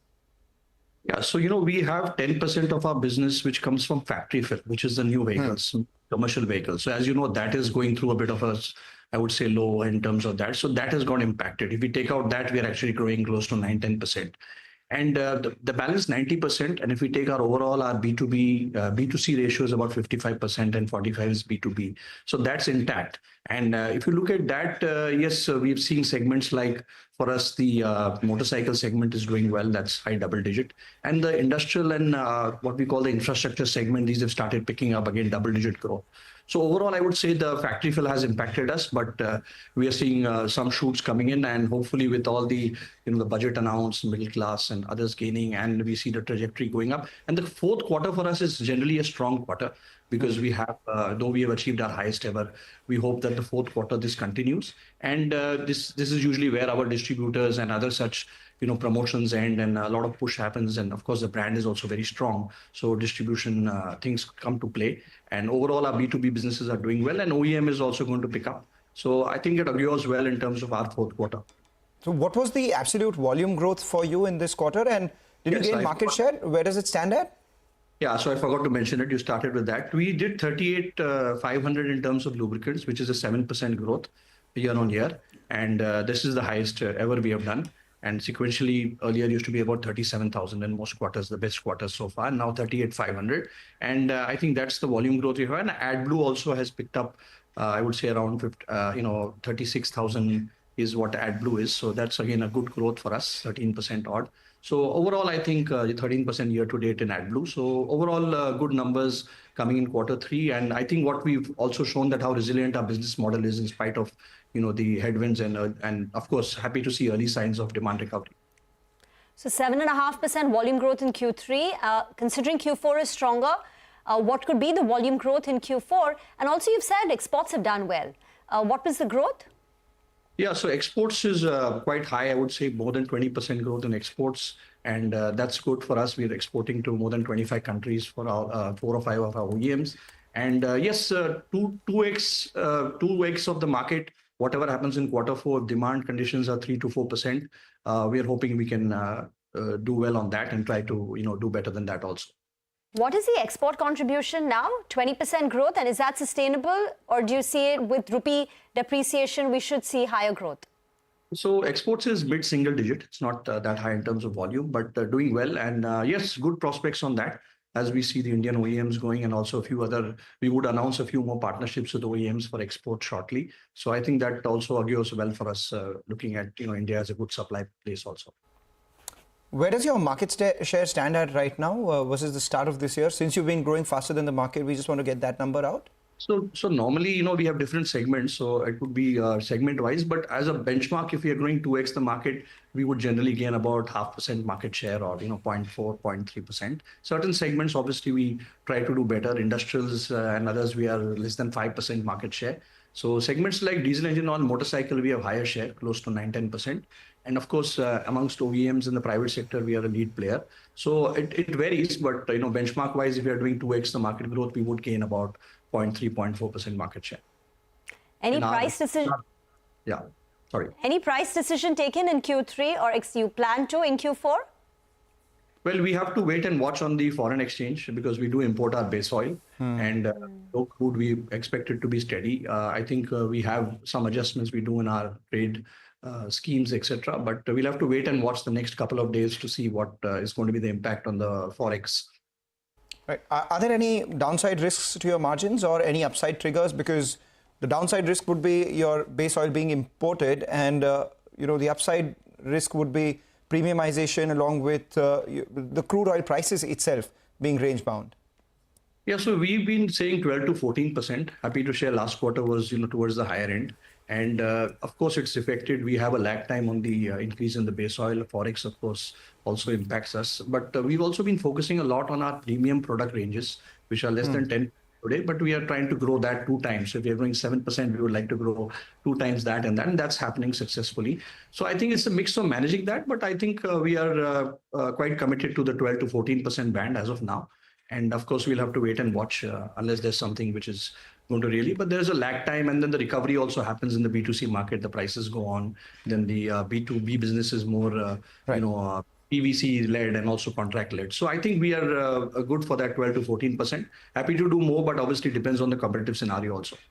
All right. On your battery business, you were looking at around 300 crore in the next couple of years. Where does that stand at? And Tyrex as well. You were expecting to, double that revenue and turn EBITDA positive. So what's the update on that before we let you go? So on Tyrex, which is primarily into DC chargers, the fast chargers for the EV market, happy to share that, as you mentioned, we are looking at doubling the turnover and more.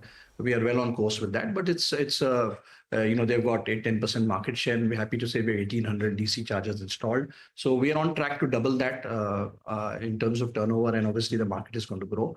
On the battery business, happy to share that again we are growing, but we do have the 300 crores. I think is more of a longer term vision for us. We are at about, I think, around 75-80 crores annually on that. But last quarter has been good. We've also, we used to import most of the batteries. Now we are getting some local sourcing done. And that is a business which also helps us in terms of our synergy of our distribution. And that's really where we are. And that's more of a medium-term vision, the number you gave. Yeah. Take that point. Thank you, Ravi. Always a pleasure speaking with you. Wish you good luck for the remainder of this year as well. And 2 to 3x is your guidance, always above the market, gain market share and stay margins between 12 to 14%. Take a short break, get you more on the markets on the other side.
Well, we are seeing some recovery for the Nifty right now, up around 50 odd points, 90 points up for the Sensex. Trent is one of the stocks which was under pressure in yesterday's trading session post their numbers, but now showing some bit of recovery from the lows. The auto pack is doing extremely well. So we have Bajaj Auto, M&M ahead of its numbers, as Sudarshan said, Hero MotoCorp doing well too. So we'll wrap up on this edition of Trading Hours. Stay tuned. Halftime report comes up next, but it's not just halftime report. You're also looking at the RBI presser or the press conference of the new RBI Governor. We'll get you all that and more in just a bit.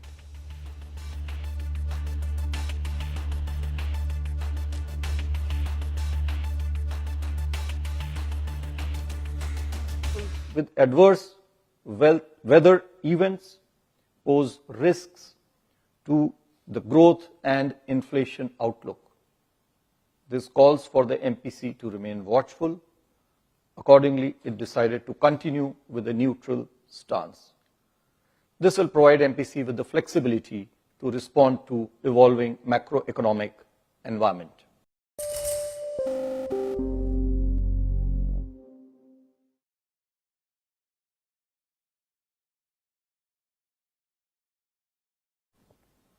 This growth inflation dynamics opens up policy space for the MPC to support growth, while remaining focused on aligning inflation with the target. At the same time, the MPC felt that excessive volatility in global financial markets and continued uncertainties about global trade policies, coupled with adverse weather events, pose risks to the growth and inflation outlook.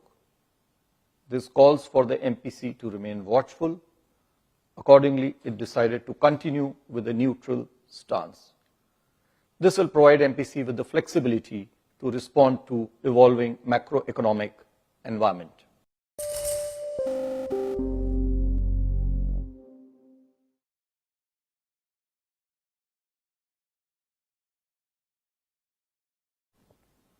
This growth inflation dynamics opens up policy space for the MPC to support growth, while remaining focused on aligning inflation with the target. At the same time, the MPC felt that excessive volatility in global financial markets and continued uncertainties about global trade policies, coupled with adverse weather events, pose risks to the growth and inflation outlook. This calls for the MPC to remain watchful. Accordingly, it decided to continue with a neutral stance. This will provide MPC with the flexibility to respond to evolving macroeconomic environment.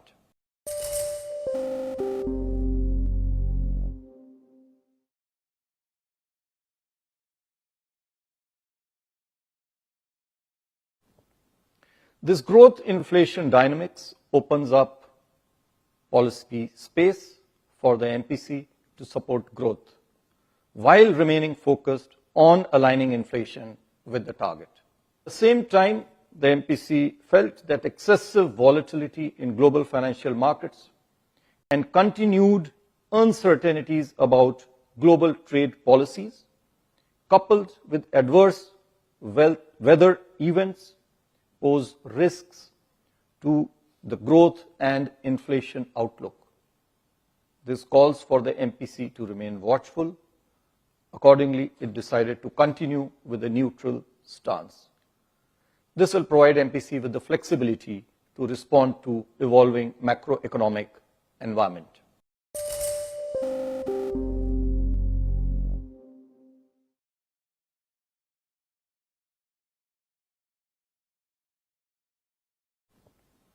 This growth inflation dynamics opens up policy space for the MPC to support growth, while remaining focused on aligning inflation with the target. At the same time, the MPC felt that excessive volatility in global financial markets and this growth inflation dynamics opens up policy space for the MPC to support growth, while remaining focused on aligning inflation with the target. At the same time, the MPC felt that excessive volatility in global financial markets and continued uncertainties about global trade.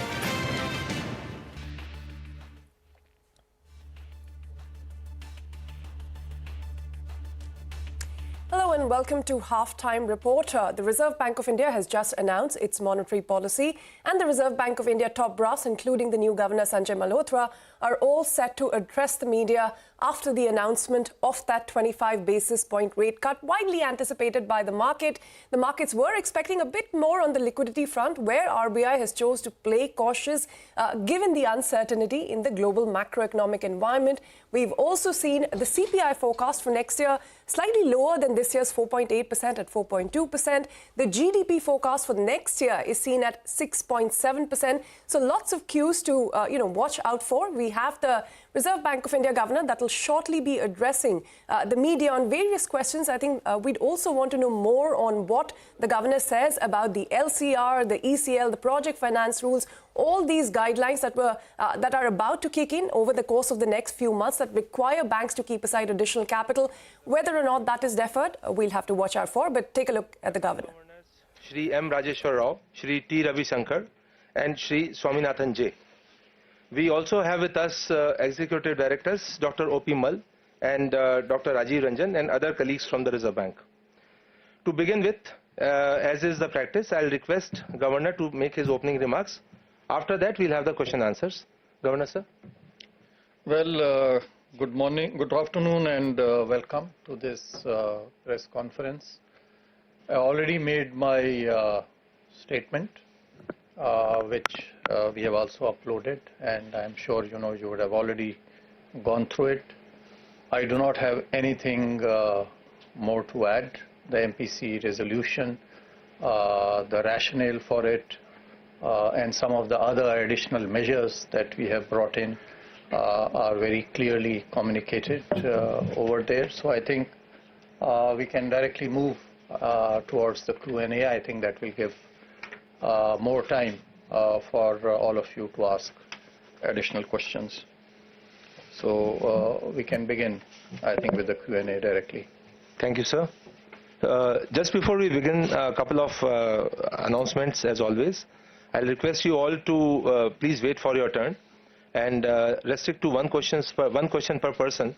And if time permits, we can always go back for the other one. So you can see my colleagues on the aisle with mics in their hands, so they will give the mics to you. So please speak in the mic so that people outside can also hear you. So there are 27 participants from the media today, and with your permission, I'll call out their names.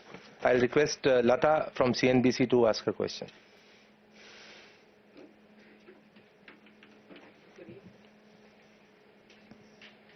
Thank you, Governor and Deputy Governors. Sir, I just want to first clarify a language part and then my question. Because in Para 7, where you are announcing the rate cut, you say that the MPC remains unambiguously focused on durable alignment of inflation while supporting growth. So inflation first, then growth. In the immediate next paragraph, you are saying the growth inflation dynamics open up policy space for the MPC to support growth while remaining focused on aligning inflation. So should we read this as deliberate or casual? And the question I have is, rate cuts normally get passed on when liquidity is surplus. So would your stated policy be to keep liquidity surplus in the interbank system or just adequate? Thank you. So let me come to your second question first. I think that was attempted in the statement also that we made. And you would have observed in the last couple of months and even before that, that it has been the endeavor of Reserve Bank to provide as much liquidity as is required. And when we say liquidity, as I also mentioned in my statement, it is both, overnight as well as durable liquidity. We have taken a number of steps. You are aware, that we introduced, perhaps for the first time, a regular pre-announced every day overnight repo rate operation. So this was primarily to give confidence to everyone that this window is always available insofar as the transient or the overnight liquidity is concerned. Even for the longer term durable liquidity, we have announced steps of about 1.5 lakh crore, some of it which have already been put into operation. 20,000 crore of OMOs have already been done, another 40,000 crore later on. Today, we are going to have a 56-day VRR for 50,000 crore. We are always watchful. We'll be nimble. I want to assure that we'll be very, very proactive in providing whatever liquidity requirements are needed. That's one of our jobs, and we will do it. Coming to your first question, I really did not, understand as to what you are. Everything, every statement, every word that is mentioned in the MPC statement, and especially, the resolution, because you were pointing at the resolution, is very, very well crafted, thought out, and deliberate. Thank you, sir. Thank you. Thank you, sir.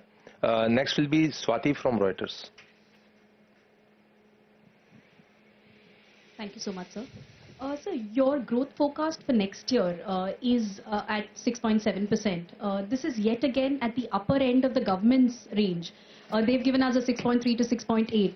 And as we saw last year as well, RBI had to lower their projection towards the end. What gives you so much optimism on growth, especially when you're saying that, you remain neutral purely because inflation risks could come up again with the heat waves, etc. So what gives you the optimism on growth, sir? Thank you.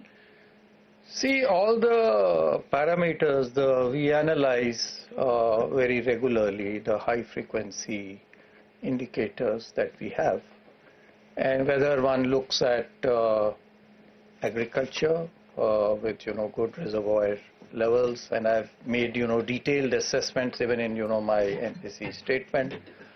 You can go through them as to what are the reasons. Actually, they are all given over there. So in interest of time, I am just shortly, very briefly indicating them. So whether it is in terms of agriculture, whether it is in terms of consumption. Now you also recently had the Nielsen survey, the consumption numbers over there at 7% plus, augur very well, and this is the kind or the range of projections that we too have for personal consumption.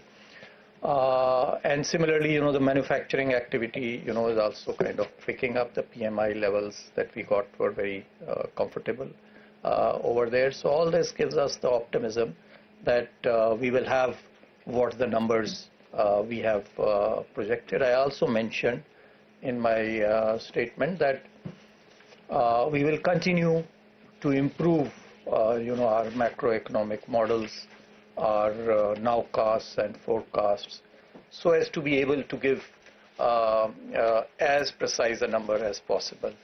Please bear in mind that these are just forecasts. Every day situations change, and as people say, as your facts change, your opinions also change. So those it's subject to that. Thank you. Thank you, sir. We'll move to Mr. Manojit from Business Standard. Thank you, Governor. Thank you, Puneet. Is it fair to say that at this point in time the priority is growth over inflation? And what could be the real rate at this juncture of growth inflation dynamics? See, the RBI Act has given us a very, very clear mandate. Our primary objective, see, for some countries, you are aware, it's a dual objective, where very explicit dual objective to have both price stability and growth. In our case, the primary objective, that is not to say, the other objective is not important. The primary objective is inflation, is price stability, keeping in view the growth objective. So we will continuously, focus on that, trying to meet, these objectives. we will try to align the inflation with the target that has been given to us, at the same time supporting growth. At present, as the resolution also says, we felt that time has come that we can be more supportive of growth because inflation is coming down. It is expected to go down. However, it also says that we will maintain a neutral stance so that we are able to proactively respond to the evolving macroeconomic conditions. Thank you. Sir, Thank you. Real rate. What could be the real rate according to you, given the current growth inflation dynamics, the real interest rate? See, today we are at 6.25%, and the inflation is 5.2%. That is the CPI inflation. The WPI is lower, so that would give you, a real rate of about, let's say, 1.5% or so. That's what it is at present. Thank you, sir. Moving on, we'll have Mr. Anup from Bloomberg. Sir, coming back to the inflation forecast, inflation target again. We have 2 to 6% inflation band. You have that convenience of that band also. You mentioned that of the flexible inflation targeting, and at the same time your original target is 4% for the medium term. So just wondering, will you be comfortable if inflation remains within the 2 to 6% range, or you will want to see inflation durably settling around 4%? Sorry, what did you say your name is? Anup Roy from Bloomberg. Anup Roy. I'll ask you, when you go to an exam, in that exam, the maximum marks are let's say 100. The passing marks are 40. What do you aspire for? Do you aspire to pass, or do you aspire, to do extremely well? Well, some may, like to just pass. In RBI, we like to we like to be on top of everything. Thank you, sir. May I have Mr. Ankur from ET Now? Hello, Ankur Mishra from ET Now. While economic survey says that 6.3 to 6.8% is the growth forecast for the next financial year, and you have taken the upper end. When I asked this question to CEA, that is there a possibility of 7% plus growth, he said yes, it is possible. I want to ask you now, as per your assessment, is there an optimistic possibility of that? And one more question, sir. Regarding the ECL provisioning and project financing norms, you have mentioned in the statement right at the front, but you also said phased implementation. Now these implementations are as soon as from next month or 1st of April. As per the draft norms, of course the final norms are yet to come. In project financing norms, it was mentioned that it should be 2% in the current financial year, and then in FY26 and FY27. Similarly for LCR norms also, 1st April 2025 was the tentative date which was given. I want to understand, where do we stand here? Is there going to be a deferment, or these will be implemented? Thank you. Your first question, whether 7% is achievable. See, these are difficult questions to answer, but nevertheless, I would like to stick my neck out and say that certainly India can, achieve 7% and plus growth rate. We should certainly, aspire for that. Coming to your second question, which is related to some of the guidelines, that we have issued, LCR, ECL, project financing norms, etc., etc. I made it very, very clear, that we will be doing a balancing act. It is not only about stability. It comes with a cost. We will be very, very conscious of the costs that it brings in, so that, we make efficient use of our resources. I want to also clarify, because you asked specifically about LCR, and we did make a mention over there that we will give sufficient time. I do not think 31/3/2025 is giving sufficient time. So certainly they will not be implemented, before at least, before 31/3/2026. That's the kind of timeline that is needed at the minimum. The draft regulations were circulated. We have got comments. We are examining them. It will take time for us to examine. You see, liquidity is important for everyone. Let's please, try to appreciate that why we are doing this. We are doing this primarily, so that there is no run, on the banks. You would have witnessed it, in 2023, there was a run on some of the US banks because they do not have, such kind of regulations. Now we have those regulations, but whether the liquidity that we have, provisions that we have, whether they are sufficient or not, that and they need to be always, continuously need to be improved. So that's why, we had provided for certain more liquidity to be kept vis-a-vis some of the deposits which we felt, would perhaps, have a higher runoff. That has been provided in these draft regulations. At the same time, we have got now comments from other stakeholders that there may be lower liquidity requirements for some of the other deposits. So we are examining that also. As soon as we are able to examine all the suggestions. And I'm very happy, to note, having come here to the Reserve Bank, that we do, an impact analysis over here. So that impact analysis will be done, has been done to some extent, but come, with the suggestions that have now come in, we are revising our estimates, our impact analysis, and we will give, a time frame as to when one can expect LCR. Similarly, the other guidelines also we will give sufficient time frame. You can rest assured, that they will certainly not be implemented as quickly as 31/3/2025 because that will certainly not be sufficient time. We do not want to cause, any disruption. We will ensure a smooth transition. Thank you. Said not until March 26. Yes. Thank you, sir. Please, let's go with the flow. Let him ask a clarificatory question only with regard to this. Please speak in the mic. 26. It will not be before 25. Be very, very clear. It's more than 1 year.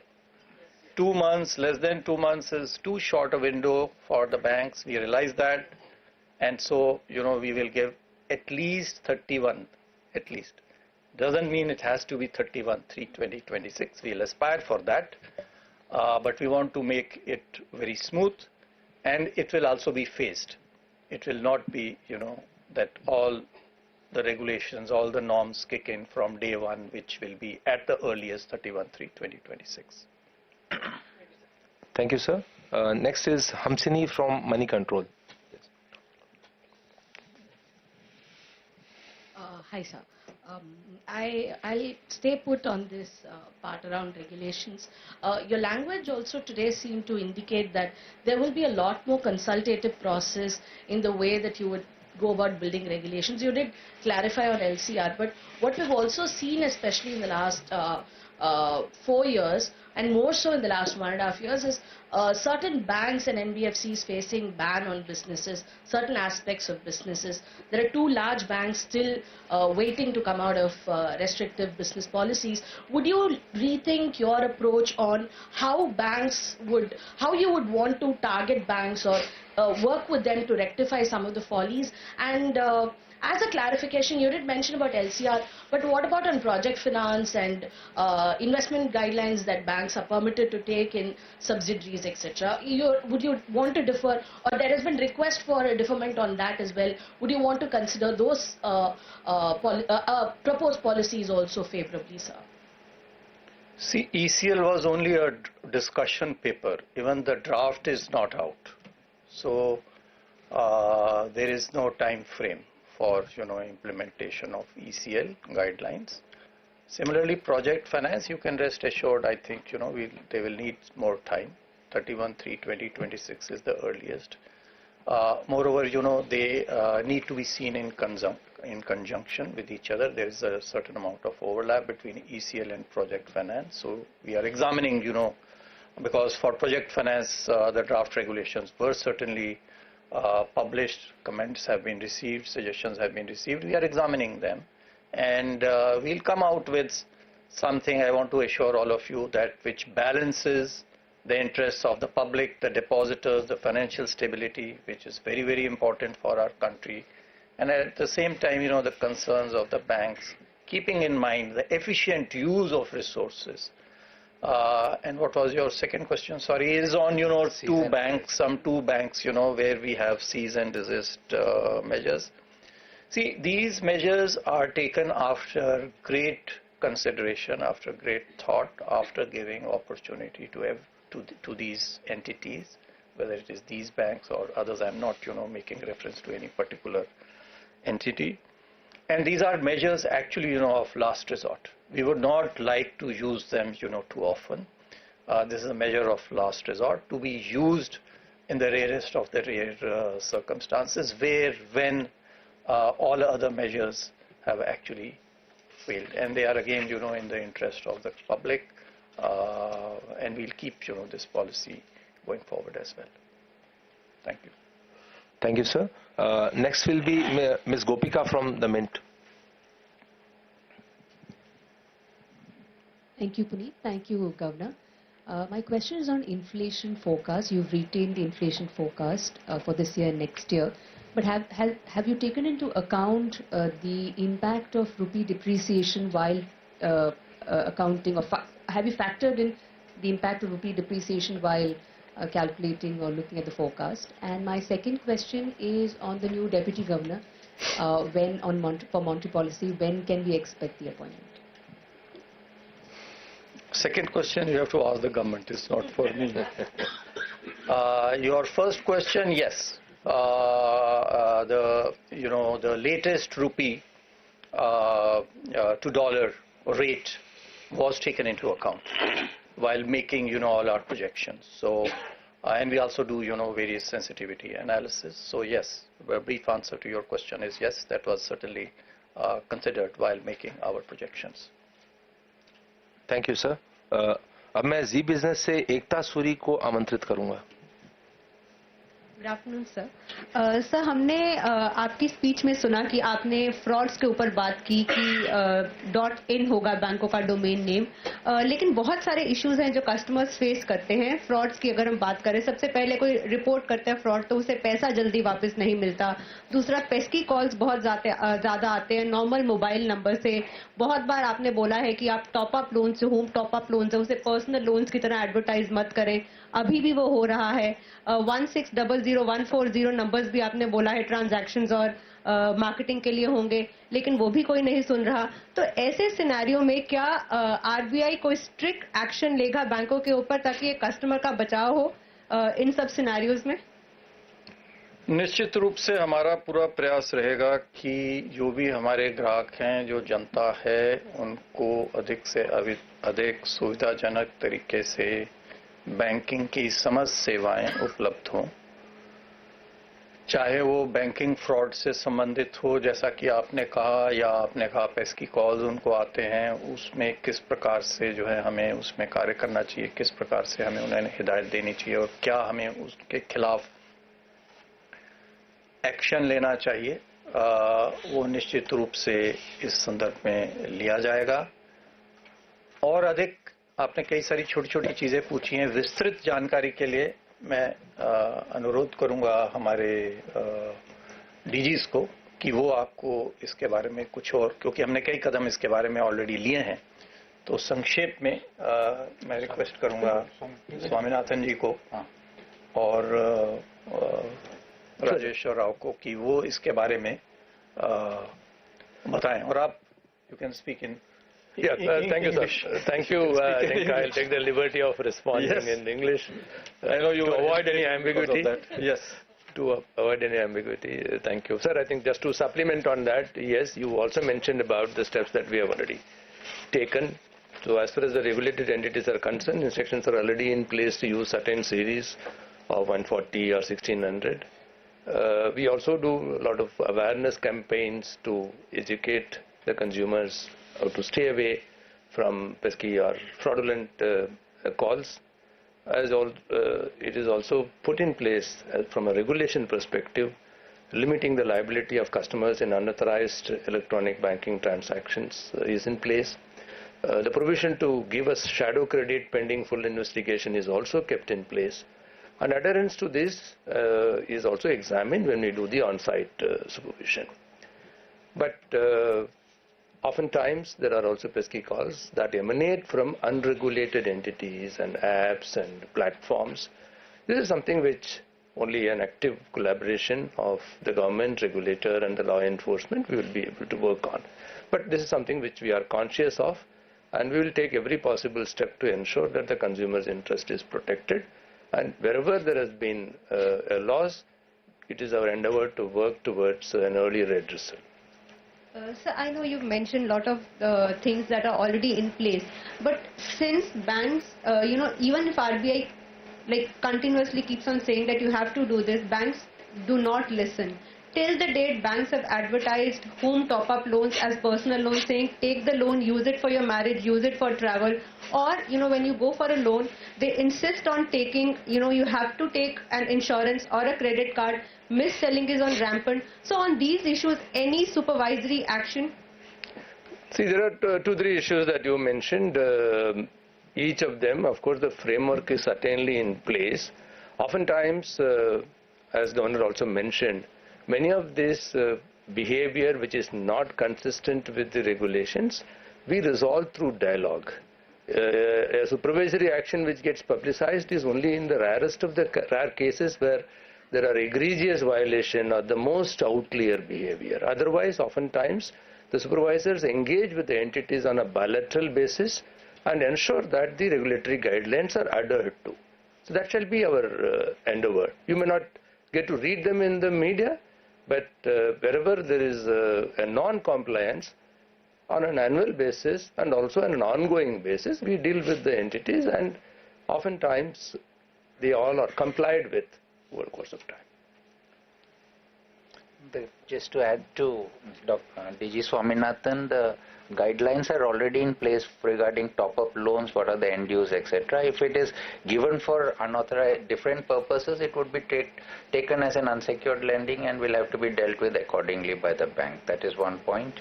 As regards this mis-selling and forced insurance, RBI guidelines are already in place regarding this mis-selling issues, and we are also looking at comprehensively reviewing these guidelines. We should be trying to come out with some guidelines shortly on this area also, on the conduct of the banks in various areas. Thank you, sirs. अब मैं अनुराग शाह से आग्रह करूंगा कि वो अपना प्रश्न पूछें. Thank you Puneet sir, thank you governor. Sir, जिस तरह से आरबीआई ने भी कहा था कि जो बैंकों के द्वारा इंश्योरेंस कंपनियों में निवेश किया जाता है या फिर जो दूसरी सब्सिडरीज में निवेश किया जाता है, उसके निवेश से जुड़ी हुई गाइडलाइन जो है वो आरबीआई की तरफ से कब तक आ जाएगी, और क्या उसमें हम ये भी देख सकते हैं कि जो बड़ी इंश्योरेंस कंपनी है, कोई बैंक के अंदर मेजॉरिटी हिस्सा खरीदने का भी उस तरह का प्रावधान होगा? और सर, अभी जब जिस तरह से कुछ वक्त पहले वित्त मंत्री ने भी बैंकिंग प्लेटफॉर्म के जरिए मिस सेलिंग की चिंता जताई थी, चीफ आईआरडीए के चेयरमैन के द्वारा भी चिंता जताई गई थी, स्पेशली इंश्योरेंस के संदर्भ में, तो क्या आरबीआई का डेटा भी उसको सपोर्ट करता है या फिर आरबीआई का क्या कहना है? नहीं, देखिए, जैसा कि अभी आपको स्वामीनाथन डीजी ने बताया कि मिस सेलिंग के हम लोग बिल्कुल सख्त खिलाफ हैं. कोई भी इस प्रकार का यदि वाकया होता है, इस प्रकार का कोई भी इंस्टेंस हमारे ध्यान में आता है, तो निश्चित रूप से उसके विरुद्ध सख्त से सख्त कार्रवाई की जाएगी. आप इस बात के बारे में बिल्कुल 100% निश्चिंत रहें कि किसी भी ग्राहक के विरुद्ध यदि मिस सेलिंग की कोई भी शिकायत है तो रिजर्व बैंक उसके लिए उसके साथ में नहीं है और उसके विरुद्ध में उस बैंक या रेगुलेटेड एंटिटी के विरुद्ध में कार्रवाई होगी. कार्रवाई किस प्रकार से होगी, जैसा कि टीजी स्वामीनाथन जी ने भी आपको बताया, वो हमारे को उसके लिए ऐसा नहीं है कि हम उसको बैंक को बोलें कि हम आपका रजिस्ट्रेशन ही बंद कर देते हैं, लाइसेंस बंद कर देते हैं. ऐसा तो नहीं किया जा सकता, आप भी ये समझेंगे. लेकिन हम इसके लिए बहुत ज़्यादा गंभीर हैं और इस प्रकार की अगर कोई घटनाएं होती हैं तो उनको गंभीरता से लिया जाएगा। पहला आपका जो प्रश्न था वो था कि किस स्वरूप में जो बैंकिंग कंपनियां हैं और उन्होंने कई सारी अपनी सब्सिडरीज वगैरह बनाई हुई हैं, एनबीएफसीज हैं, इंश्योरेंस कंपनीज हैं, उसके बारे में एक मसौदा जो नियम का है, रेगुलेशंस का, वो हमने प्रकाशित किया है और उसके बारे में कई सारे सुझाव हमारे पास में, टिप्पणियां, सुझाव हमारे पास में आए हुए हैं, उनका हम अध्ययन कर रहे हैं। देखिए, जैसे मैंने आपको बताया, ये सब चीज़ों को हम ध्यान में रखते हुए उनके सुझावों को पूरा से गहनता से अध्ययन करने के बाद में ही कोई निर्णय लेंगे। मैं इतना ही इसके ऊपर में आपको बताना चाहूँगा कि अगर कोई कंपनी या बैंक एक और सब्सिडरी के मार्फत से वो ही बिजनेस, वो ही व्यापार करती है तो उससे जो है दो प्रकार की हमारे को समस्याएं सामने आती हैं। एक कॉन्फ्लिक्ट ऑफ इंटरेस्ट रहेगा, क्योंकि वो सेम कंपनी है तो इस कंपनी में व्यापार हो या उसमें हो तो एक कॉन्फ्लिक्ट ऑफ इंटरेस्ट है। दूसरा जो इसके अंदर में समस्या है वो ये है कि एक रेगुलेटरी आर्बिट्राज है। बैंक्स एक अलग कानून के ढांचे में कार्य करते हैं, एनबीएफसीज एक अलग कानून के ढांचे में करते हैं, तो उसकी वजह से जो रिस्क्स हैं एनबीएफसीज के वो बैंक्स के ऊपर में न आए, इसके पीछे में ये जो हमने जो मसौदा प्रकाशित किया है उसके पीछे में ये है, ये उसके पीछे में विचार है। ये बात भी हमें ध्यान है कि कई सारी कंपनियां, कई सारे बैंक्स ऑलरेडी इसमें लेगेसी इश्यूज हैं, तो वो ऑलरेडी जो हैं उन्होंने इस प्रकार की कई सारे एनबीएफसीज, कंपनियां, सब्सिडरीज स्थापित की हुई हैं। तो उनके बारे में अब हमें क्या करना होगा, क्योंकि हमने ही उनको इस प्रकार की पहले अनुमति दी। तो अब इन सब चीजों को सोच करके और विचार करके किस प्रकार से हम आगे इसमें एक सब मिलजुल करके, ताकि लोगों के जो डिपॉजिटर्स हैं उनके भी ध्यान को, हित को ऊपर रखते हुए और साथ ही साथ जो हमारे अन्य जो हितधारक हैं जिनमें बैंक भी सम्मिलित हैं, बैंक के ओनर्स सम्मिलित हैं, तो उनको सबको ध्यान में रखते हुए ही हम कोई कदम इसके बारे में लेंगे। धन्यवाद सर। अब next will be mister Vishwanath from NDTV profit. Good afternoon, Governor. Thank you so much, Minister. Governor Vishwanath Nair from NDTV Profit. Two things that made sort of a debut in your speech.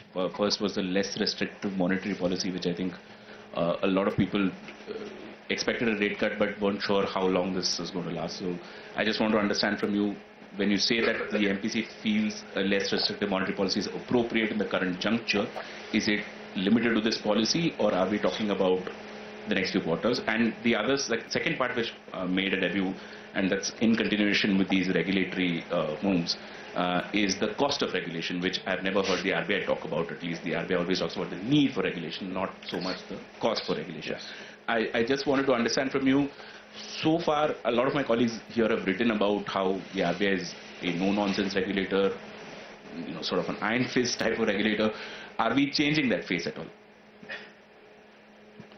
No, I can't talk, about the past. It will not be correct on my part, to sit on judgment. But I would certainly say that RBI as an institution has been able to, over the years, carry out the mandate that has been given to it.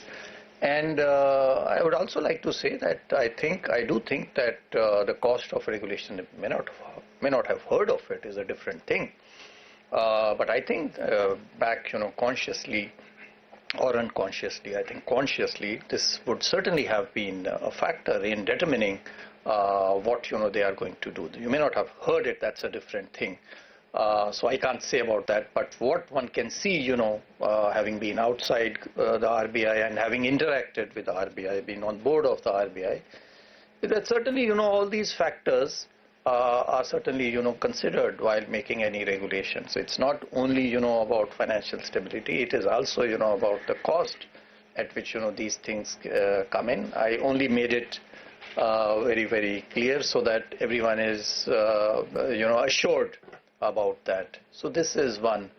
And second, you said, whether this is policy only for this. Well, obviously, when we are keeping a neutral stance, and as was mentioned, the rationale for that is the tremendous uncertainties, that we are facing today. That does not call us, to change our stance. So our stance remains neutral. This less restrictive policy is only, for this particular MPC meeting, and not, going forward. This stance continues to be neutral. Thank you. Thank you, sir. Next, we'll have Mr. Chris from FT. Hi there. Thank you very much. I was wondering how concerned you are about the recent pressure on the rupee going forwards, and are you also worried about imported inflation? Well, see, the rupee is the rate, that the rupee settles at is a function, of the demand and supply, number one. Number two, I would also like to say, that we should really, not be looking at, but that's, perhaps our job, and so we do it. We should not really be looking at, a day-to-day kind of a volatility.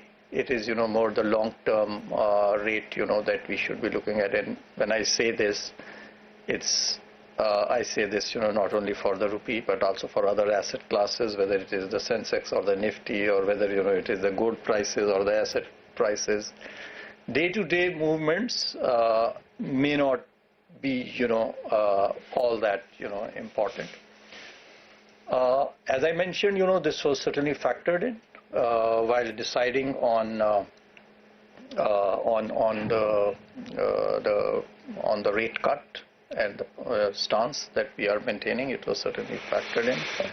That's one thing I would like to say. And the second thing is, of course, as you are aware, that a higher or a lower, or depreciated rupee certainly, puts pressure on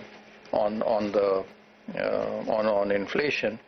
But at the same time, global uncertainties are also, I think a higher worry, for us would be the global uncertainties as to how, that pans out. So global uncertainties, even if, the trade wars, the tariff trade wars were not to carry out, but just the uncertainty in itself is something, which is worrisome. And that, because, that has direct impact. That has direct impact on growth. That has direct impact on investment decisions.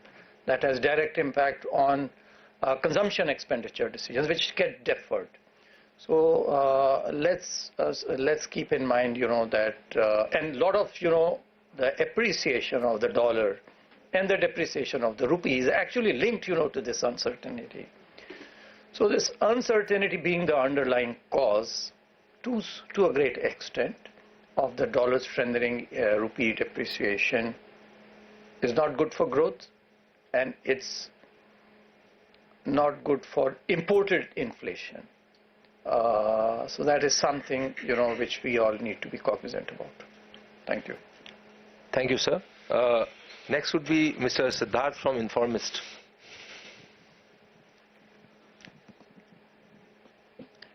Thank you, sir. Afternoon, Governor. Good afternoon. So, just a question on liquidity. The government's high cash balances in recent years has made the RBI's job of managing liquidity difficult. In the FY26 budget, the WMA limit has been increased substantially to 5 lakh crore. The Economic Affairs Secretary also said the government will aim to keep a lean cash position. Which limit you said has been increased to 5 lakh? WMA. The recourse, total recourse for WMA. Okay. And the Secretary also said that we'll try to keep a lean cash position, but much of the cash holdings is gone to states surplus and their investments in 14-day T-bills. I think end of FY24 it was in excess of 2.5 lakh crores. is there anything happening between the government and the RBI to discourage states from holding such large surpluses, maybe reduce the interest on these T-bills further, allow them to park it with banks, their money with banks maybe? Second, just on, you mentioned tremendous uncertainties. Does this that we face today, does this make a case for the RBI to perhaps increase its contingency risk buffer over 6.5% recommended by the Jalan Committee? Thank you. See again your second question and first question. I'll ask DG Rajesh Rao to come in, because there has been some engagement with the state government which he's better aware of. So he'll answer that. I'll take or that. Mr. Ravi Shankar, he will take care of your question. Coming to your second question, see, the Bimal Jalan committee has given 5.5% to 6.5% ratio of the balance sheet to be maintained as a buffer for us. We are at 6.5%, 31/3/2024. That is, the overall framework is being reviewed, and basis that if the committee feels that there is any change, could be upward, downward. I'm not suggesting that because of uncertainties it needs to be increased. I'm not suggesting that. That is under process, and basis that we will take a decision as per the recommendations of the committee which is reviewing this. For your first question, I request Mr. Ravi Shankar to answer it. Thank you, sir. I'll start off with a clarification. The 5 lakh crore number you are referring to is probably the usage. That is, every time something is withdrawn, it's cumulatively added. So that doesn't give an idea of the limit. The limit has remained where it is quite consistent first half and second half, and that has been adequate so far. But depending on how government's cash position evolves, those limits will be fixed going forward for the first half and second half of the year. Transient liquidity, day-to-day liquidity, changes because of many reasons, but the larger changes there happen mainly because of government cash balances. So managing day-to-day liquidity is essentially managing the impact of government's expenditures and revenues and the resulting cash balances. That is a job that we do. That is a job that we will continue to do on a day-to-day basis. As far as how state government surplus affects central government's cash balance and therefore has an impact on liquidity in the system, this is something that we have always been sensitizing state governments whenever we interact them. As you would know, we are the debt managers for state governments as well. We discuss with them on ways to manage cash as efficiently as possible, but at the end of the day, their expenditure decisions are their decisions, and the resultant cash surplus is something we have a system under which it is currently managed. So, some of it comes into auction, treasury bills that are auctioned in the non-competitive section. Some of them go as ad hoc treasury bills. So that arrangement has worked fine, and we believe that as we go forward, state governments also will be able to manage their liquidity more efficiently. Thank you. I may supplement over here that, this is our job. We are not looking, the state governments and the central governments should be, and many of them are, managing their liquidity efficiently. And whatever support, we can give to them, that we are providing. But we are not looking at liquidity being provided by government. No, they have to do their job. They have to manage their cash balances efficiently. And we, taking that into account, we will provide as much liquidity as is required. We are not looking at the government really, to be providing that liquidity. That is not their job. That is our job, and we will continue to do that job. Just a clarification from my first answer. You said it's being reviewed. You don't know whether the CRB will be... I think every 5 years or so. I think the Jalan Committee recommendations were for the period till 30th June 24. 2019 to 2024.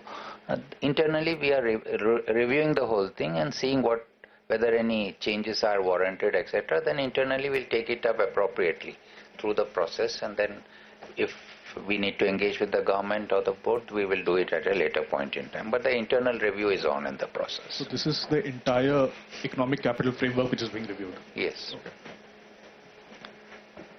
Thank you, sirs. I request Ms. Sangeeta Mehta from Economic Times.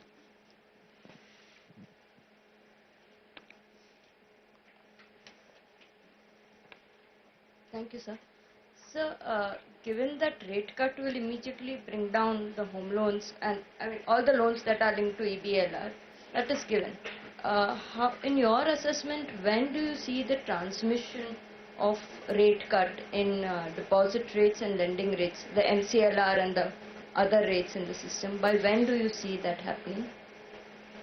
See, many of these deposit rates, etc., they are, those deposits which are already there, they are already fixed. New deposits that are going to come in, it is only, with respect to those that these changes will actually take effect. So obviously, many of them are 5-year deposits, so there will be no change, with respect to those people, who have already taken those deposits.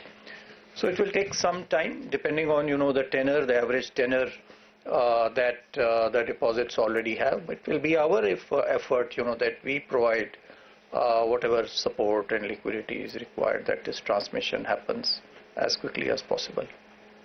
Non-lending, MCLR? MCLR, I think, happens, on a 6-monthly basis. Yes. So the last one, I suppose, most of the banks would be doing it in June and December to make it effective from January and July. So the MCLR, I think most of the banks, I think the policy is mostly to do it 6-monthly. And so come June, one should see some revisions. Thank you, sir. You want to add? Yeah, please. No, I just wanted to, please, supplement on that. Essentially, the external benchmark linked rates are about 40% on the loan book, on which we will see more immediate impact. In respect of the book linked to MCLR, which is almost equivalent to the EBLR book, it typically takes about 2 quarters for the effect to play out, basis our past experience, because the reset periods are mostly 6 months, but there are also loans that are linked to 3 months or 1-year benchmarks as well. So typically our experience is that it takes about 2 quarters. And as Governor clarified, the existing deposits will have to be carried on the contracted rate. Only new deposits, the rates will change. So in terms of monetary policy transmission to the deposit rates, it again takes at least about 2 quarters. So that's a general trend that we have observed. Thank you, sir. Sir, with your permission, last 3 questions. Yes. Thank you, sir. Next, I'll request Mr. Ben from New Indian Express. Thank you, Puneet. Thank you, Governor. My question is about the 1 trillion tax giveaways in the budget. If that really takes those who are benefiting from the tax exemption limits, if that really gets translated into consumption, what could be the impact on inflation that? Of course, the budget, from the fiscal point of view, budget is not expansionary, so that makes your job easier. But from a consumption point of view, of course, consumption is fully, if those 1 crore or 50 lakh beneficiaries would be mostly from urban areas where the consumption has been lagging.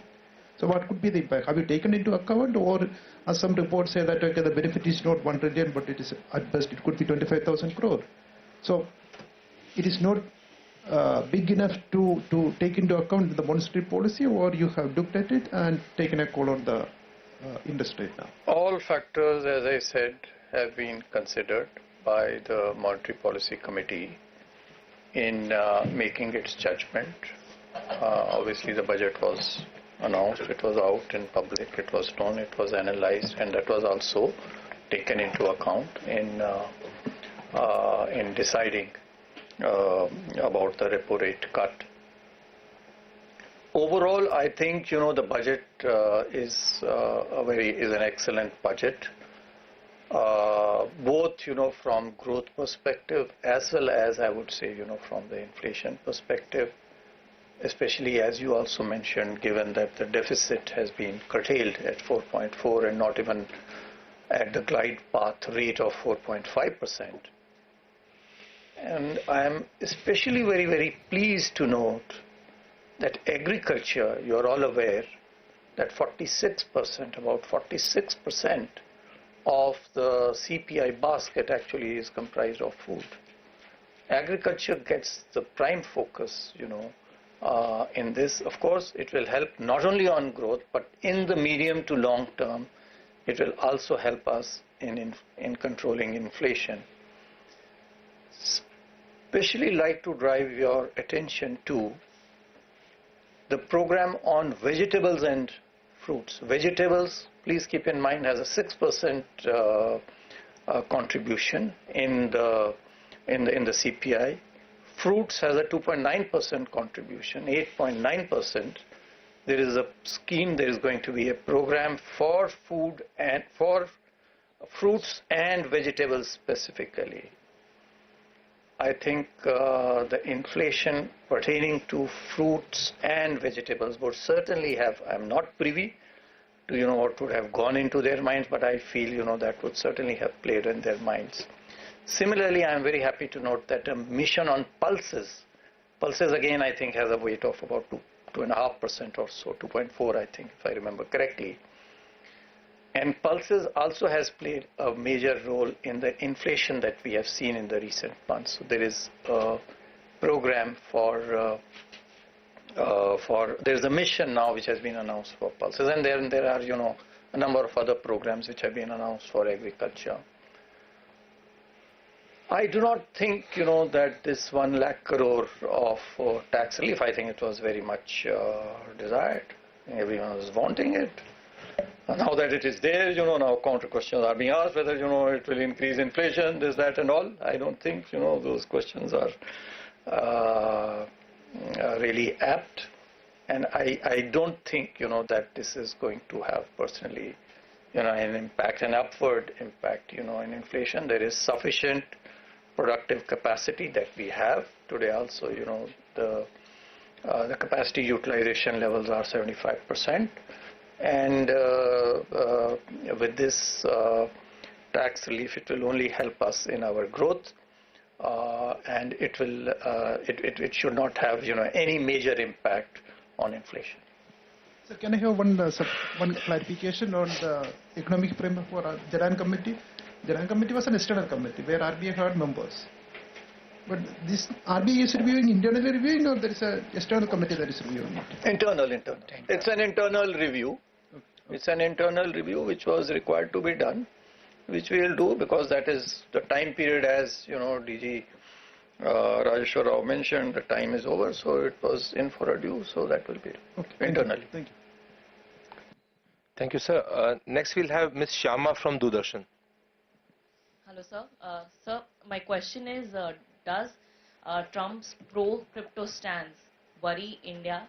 And if it does, then what will be the RBI's approach to it?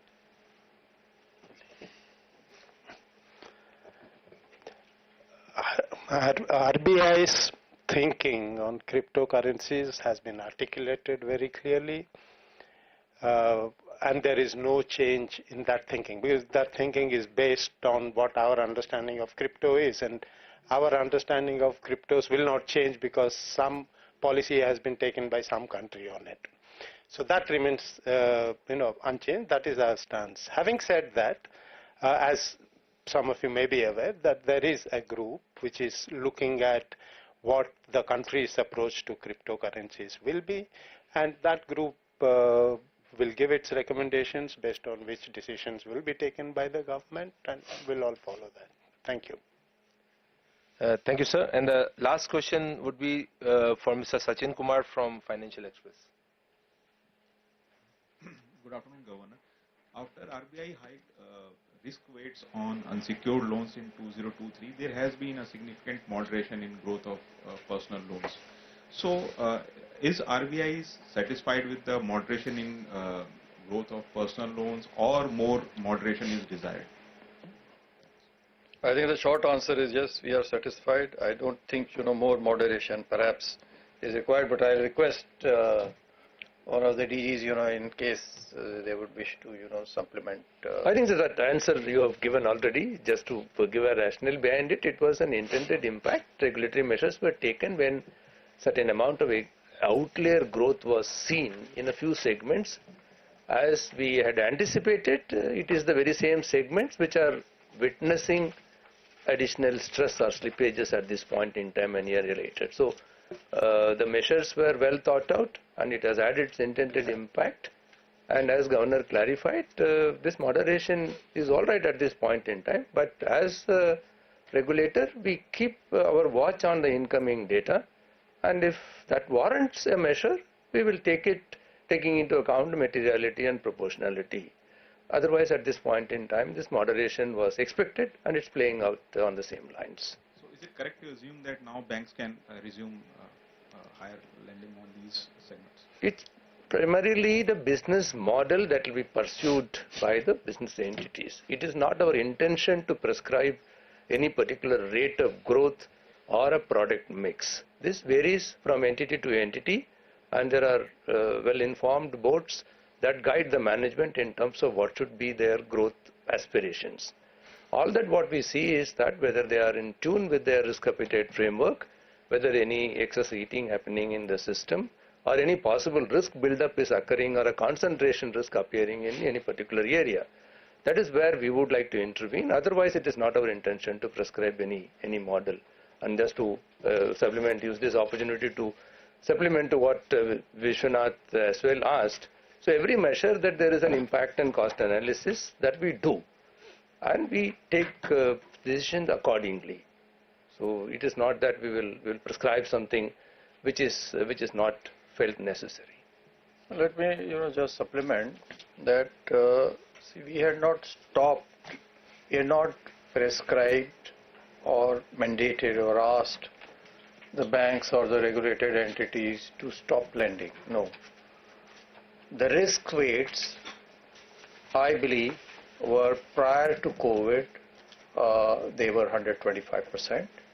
They were brought down post-COVID, and we saw, that there is now sufficient and perhaps more than the desirable level of credit growth. The risk weights were brought down to what they existed prior to COVID. So it's not as if, we have done something which is kind of abnormal. It is just bringing it back to what the risk weights were in normal times. Sir, if I can ask a question in continuation to that. While I understand this 125 on unsecured is normalization, what about on NBFCs, sir? Because there was a proactive increase in risk weight in order to sort of curb NBFCs also concentrating in the sector. And today when we're talking about a growth-oriented approach, and they play a very important role in last mile credit dissemination, would you relook at risk weights on NBFCs?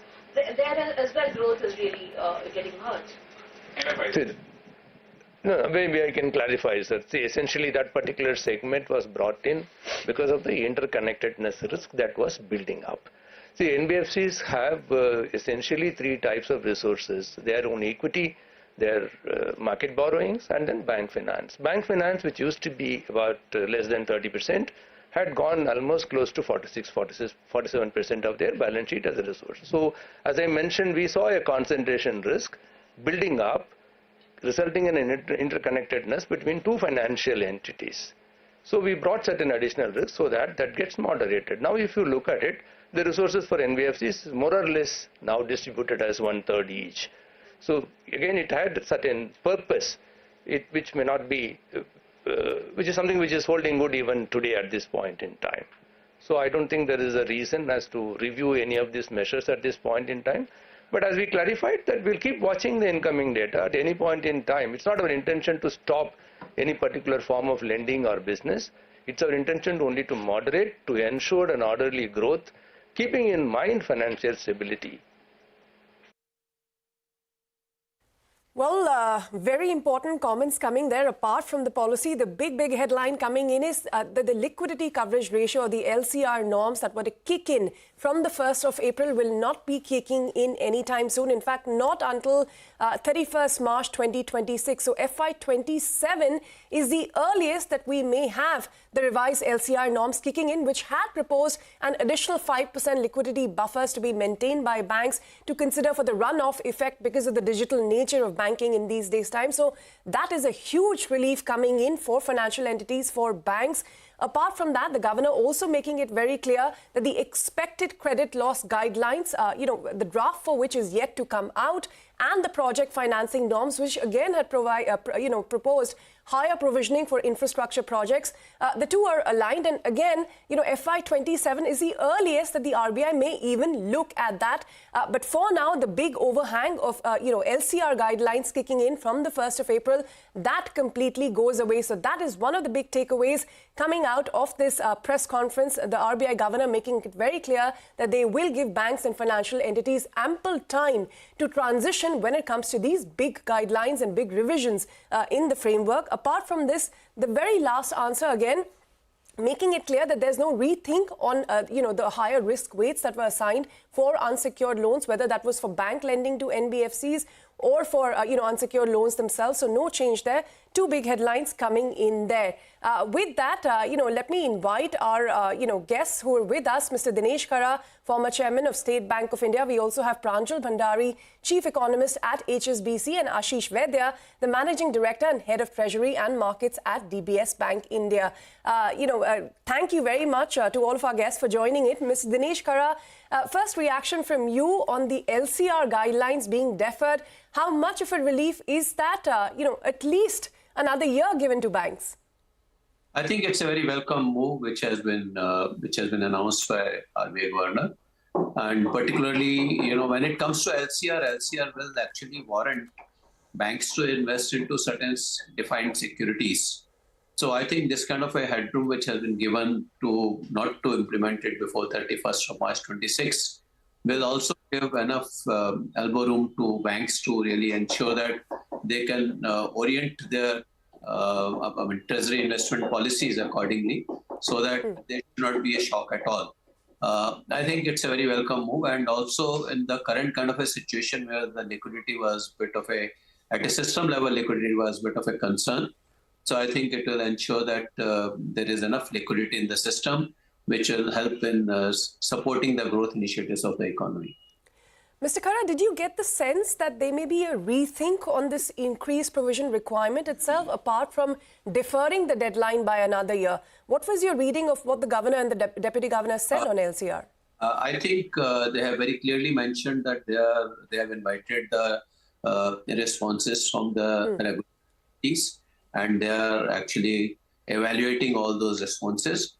So I expect that it is going to be some kind of an inclusive policy which will keep in mind the responses of the regulated entities, and if at all it helps in achieving what the RBI is looking for in terms of achieving through implementing this LCR, if at all that can be achieved through some other means also, I think they are quite open for that. So this is very welcome, I would say, from the regulated entities standpoint. But yes, of course, they are having in mind the kind of changing realities, and also with the kind of digital coming into play and how the money can move in no time. So I think that's something which is the guiding factor when they are thought in terms of implementing LCR. So they will try to strike a balance between what is required for this kind of paradigm change which has happened over the years, and what ensure the stability of the system. Mr. Kara, quickly before I move on to some of the other topics, the project financing guidelines, we of course know there's been a lot of pushback from the banks on this additional provisioning requirements for infrastructure projects. The indication again from the governor seems to be that they will be released along with the expected credit loss guidelines, where the draft has also not been formed yet. So you think that is out of the picture until ECL guidelines are drafted and consulted upon? Project finance, the additional requirements will no longer be, put on banks at least until FY27. Yeah, because there are overlaps as it is between the provisioning which is done through the ECR and also ECL, and also with the project financing additional provisions which are required to be done. So I think they are trying to really ensure that there should not be any overlap and there should not be any excess of the provisioning which should be there, because eventually, all said and done, all these kind of provisions will have an impact on the credit cost and will eventually show up in terms of the cost of lending also for the banking system. So I think it's again, I think it's a very, very pragmatic step which has been taken, and I'm sure it will go a long way in terms of supporting the project finance initiative and the growth initiative. Well, Pranjul, thank you all for standing by. Pranjul, what were your key takeaways, from the policy announcement? Were you at all disappointed to not hear more on liquidity? What did you make of the comments? Yeah, I think, what stood out for me in the press conference was when he spoke about marks, do we attempt to get just pass marks or full marks? And I think in that context, I would actually give full marks to this governor, because at the end of the day, he's been able to tread this very fine line of bringing about more flexibility in existing frameworks in order to give you better growth outcomes, but not really junking all of these frameworks, working within the very frameworks. And I think that was really the masterstroke.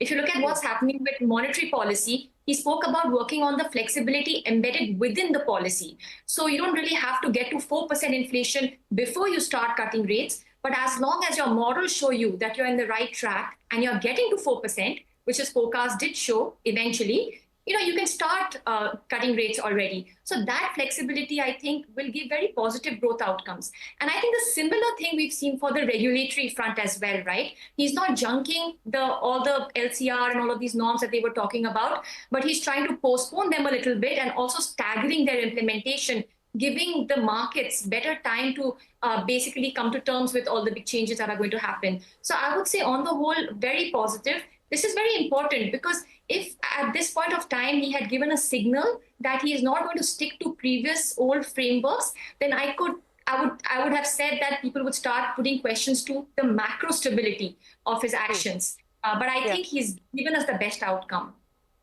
All right. Ashish, Vaidya, you think this is the best outcome we could have got, deferring the LCR guidelines, saying that they will be, proactive when it comes to liquidity, giving some, as what we're hearing, more realistic sort of projections as far as growth is concerned at 6.7%, and delivering that 25 basis point rate cut that the markets had asked for. Ashish? Yeah, I quite agree. Actually, this is probably the best possible outcome which the governor has actually delivered. It's really not important to look at today's market moves, because that will be actually driven by more of opportunistic position by traders. But I think a lot of decisiveness which the governor has already displayed before in the last 1 month while he took the liquidity measures, and the way he has gone about explaining as to what kind of forward-looking thinking and the nimbleness with which he is looking to operate within the parameters that have been defined for the RBI, I think is an excellent outcome. So I think we are really looking at it positively, and it will actually bring in a lot of stability and continuity in the market.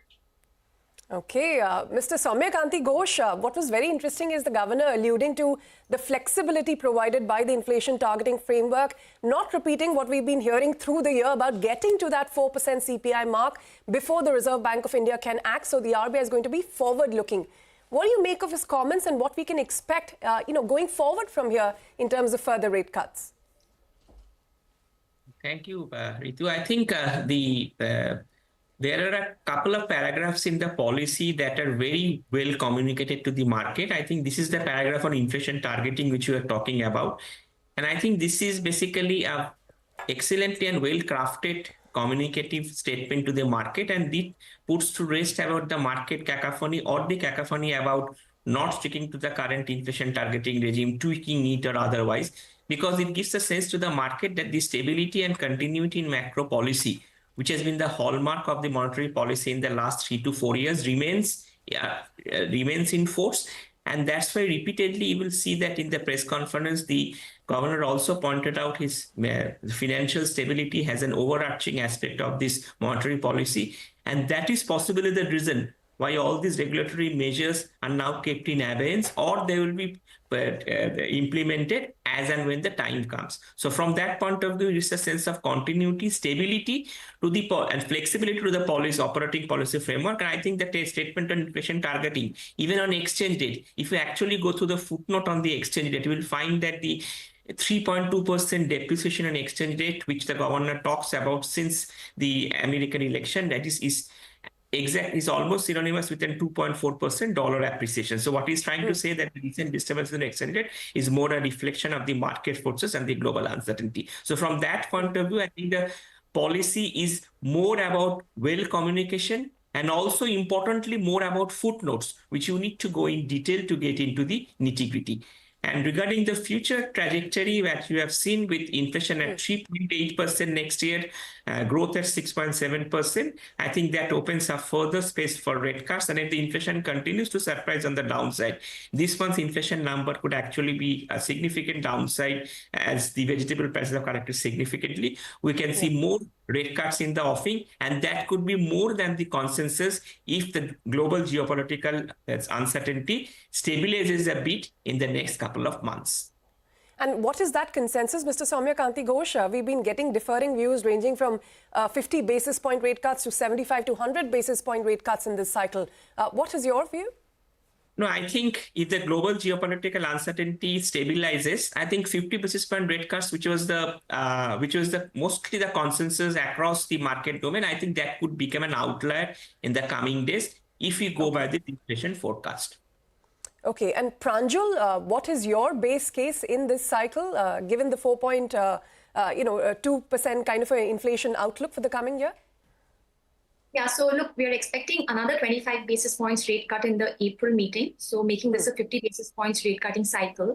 And to the extent liquidity is sufficient, I think that on itself will also give a 25 basis points rate cut. So effectively a 75 basis point rate cut, if you also include what happens via liquidity. We don't think it's going to be more than this because at the end of the day, you really have to also look at global volatility. And I think our BOP and balance of payments, current account don't really support a very deep rate cutting cycle at this point of time. I also think there's going to be more liquidity measures that will be announced, in fact, as early as end April. So basically 2 weeks from now, because my sense is otherwise in March, liquidity will go back into, a substantial deficit. So my sense is that, more liquidity steps will also be announced. They won't announce today, but that doesn't mean they won't be announced because the promise of sufficient liquidity is there. And finally, many of the things and frameworks that are going into review, I think will be very interesting. I think the economic framework will be extremely interesting because over time, it will also tell us about how much dividends can the government get from the RBI. Okay. Thank you very much, Tony. I just wanted to ask Ashish. Ashish, what did you understand about the liquidity? Did it give an impression that where they see a deficit they will give?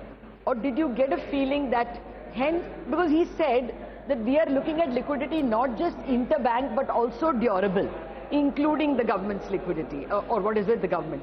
Is it giving a sense that henceforth largely banks will be lending in SDF rather than borrowing? They will ensure that much surplus? So Lata, good question. So let me give you my take as to what exactly I have understood. Clearly, I think he has drawn a distinction between durable liquidity and the transient liquidity. And that's actually very important. And if you look at his actions in the past, like last 1 month, I think RBI has come out very decisively in terms of giving liquidity to the market. I think broadly what he is really committing, and I think people will have to start to take him at real value. And that's where people will find clarity emerging as they go ahead. Not to look for immediate liquidity actions just because there's a policy or something. I think the way the RBI has conducted, very decisively, despite rupee weakening, the liquidity measures, both in terms of OMO, swap windows, I think that's great. I think markets, to my mind, should factor in about 60-70% of durable liquidity and about 30-40% of transient liquidity. Eventually, I would think that the liquidity will move towards a surplus, like the other panel members are saying, and which I completely agree. you probably get a rate cut next, and with probably a stance shift, and that really tilts the liquidity into a positive territory. So that's what broadly my understanding is. I think the governor and the RBI is completely in control and decisive in terms of how they're going to manage the liquidity. Okay, fair enough. May I ask, therefore, Mr. Khara, so you think, therefore, that the rate cuts will get passed on?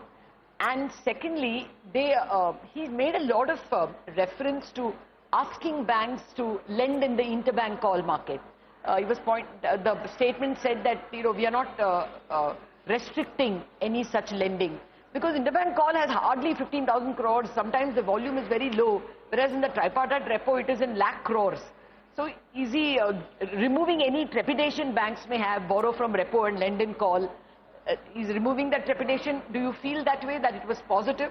So two questions. Do you think it will get passed on quickly? And will there be more flow in the money markets? I think the intention of banks to participate more and more into the interbank call money market is essentially from that point of view that more and more flows should happen. And when it comes to the trap market and the call market, there is whatever differences are there in these two markets, they would get evened out. That is what the intention seems to be. And your second question relating to the passing down the interest rate benefit reduction in repo. Repo, of course, is something which is one of the determinant, because when it comes to external benchmark linked interest, there, of course, it will get passed on. But if at all external benchmark was essentially linked to repo, then only it will get passed on immediately. Otherwise, if at all it is linked to MCLR, etc., then... Mr. Khara? Yeah, sorry. No, Mr. Khara, he is also promising liquidity. And therefore, my question is a little medium term. Do you therefore expect that this craze for deposits, the banking competition for deposits will slow down a bit, because Reserve Bank is committing to giving more liquidity? And therefore, if not like in 1 month, in a couple of months, deposit rates will start falling? See, actually, when you look at the banking business, they look at RBI as not at the first port of call when it comes to the deposit or the liquidity. They actually look at the bank, RBI as perhaps the last port of call for augmenting their liquidity. They need to have the deposit base. Unless and until they have a stable deposit base, they cannot really plan out their loan strategies, etc., etc. So I think when it comes to deposit, eventually, the interest rate on the deposit will eventually be the function of the overall liquidity, which is stable liquidity in the system. It will not be the transient liquidity, as it has been mentioned. So durable liquidity only will influence the interest rate. That is what my take is. Okay. No, the reason why I'm asking you is, a lot of bankers in our Ritu's and mine preparation to the monetary policy, bankers were saying that, if they tell us, give us some comfort that, okay, now we are happy with the credit deposit ratio, then we can start chasing credit. If they give us some comfort that liquidity will be there and that we are not constantly going to them to borrow, then we will have greater confidence in cutting deposit rates. This is what bankers told us in the run-up to the monetary policy, and he seems to have given both. They seem to give confidence that, okay, now the credit deposit ratio is fine. And they seem to give confidence that we will proactively give liquidity. That was the word they used. So I'm asking, will credit growth improve? I think credit growth will improve depending upon the opportunities which are available for lending in the market. And lending in the economy, if at all there is an overall economic growth, there would be certainly, banks would be happy to lend and also generate income. That is what I would say that all bankers will think like. Ritu? Well, there's one more thing I wanted to highlight, Mr. Khara, was, the very last question on the higher risk weights on unsecured loans. Clearly, the indication is, yes, the RBI is satisfied with the pace of, growth in unsecured segment coming down drastically from 2 years ago. But it doesn't look like there is a rethink on, reverting back to the risk weights that were before they were increased. Mr. Khara, is that the expectation, these higher risk weights, especially for bank lending to NBFCs, are to continue, so there's no relief on that front? No, I think considering the fact that the kind of delinquencies which are seen in the unsecured portfolio of the various banks, but I don't expect that there would be any kind of a relaxation when it comes to the RWA for the unsecured loans. Very much the messaging from the Reserve Bank of India as well. Quickly, Lata, you had another question to add.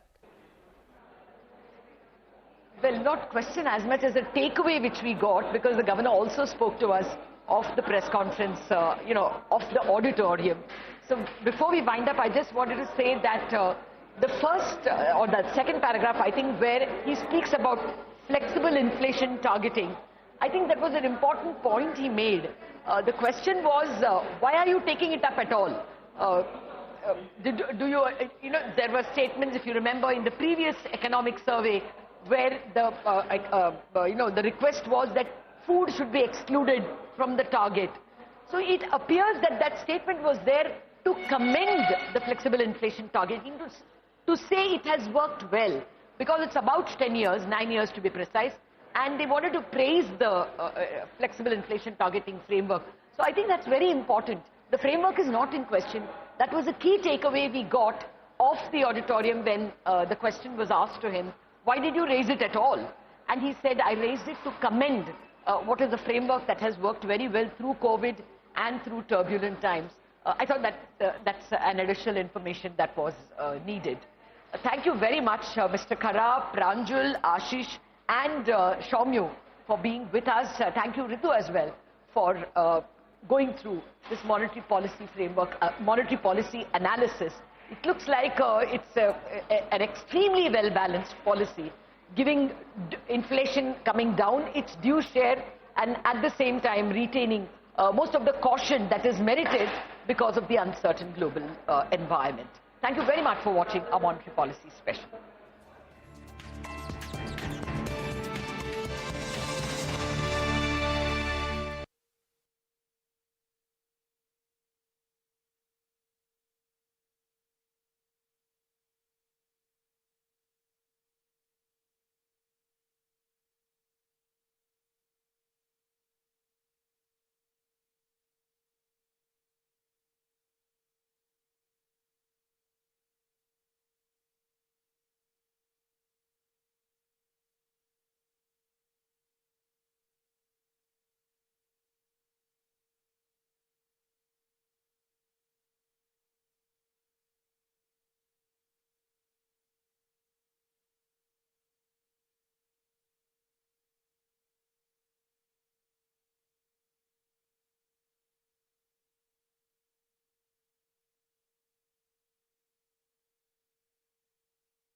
Hello and welcome to Midcap Radar. We welcome you with M&M's Q3 numbers.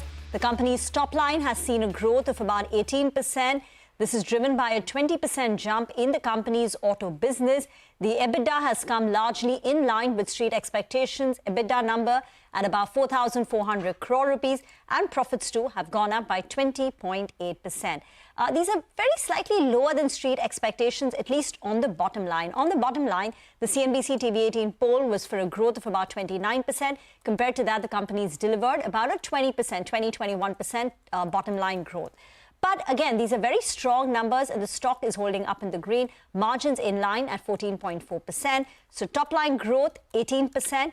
Margins at 14.4%, and this is an expansion versus the 12.8% clocked in the comparable quarter of last year. So margins for the company are up 160 basis points, and that is driving a 21% increase in the company's profitability. Revenues in line, margins in line. Profits too are very healthy at 21%, but again, you would say maybe slightly lower than street expectations. M&M has been one of the best performing stocks. I think last year it was up close to about 80-85%, and in 3 years, the stock has given a return of close to about 250% because their SUV portfolio has been doing very well. Tractors, they've always been the dominant player, and that has been driving growth. So the volumes for the company have been very strong. I think in Q3, Sudarshan was telling us that volume growth was 16% in auto and about 20% in tractor. These are the internals. We've got the auto business numbers up 20% growth on a year-on-year basis.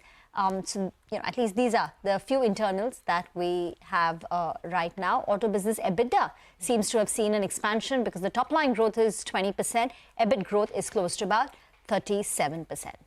Absolutely interesting numbers surely coming in, and there are going to be a lot of factors that one should watch out for in terms of commentary also, right? Like you were mentioning, volume 17% is what Sudarshan has highlighted.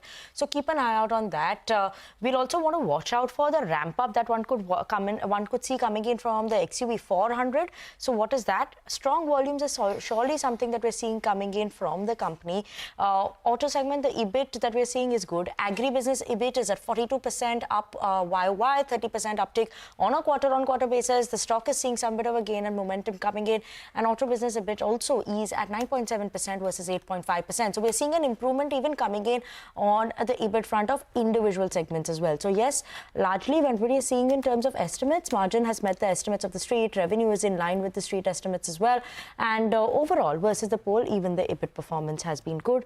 Interesting to watch out for in terms of that front. The stock is now moving up. Yes. It was up 0.5% when the numbers came out. It dipped a tad bit, but now again it's up close to about 1.5%. That's M&M for you. Pull up a 3-year chart of M&M or 2-year chart, and you would see the kind of outperformance M&M is clocked in vis-a-vis peers because its portfolio is doing very well. You know, the XUV 500, 700 has been sold out. There's a very, very long waiting period. Tractors,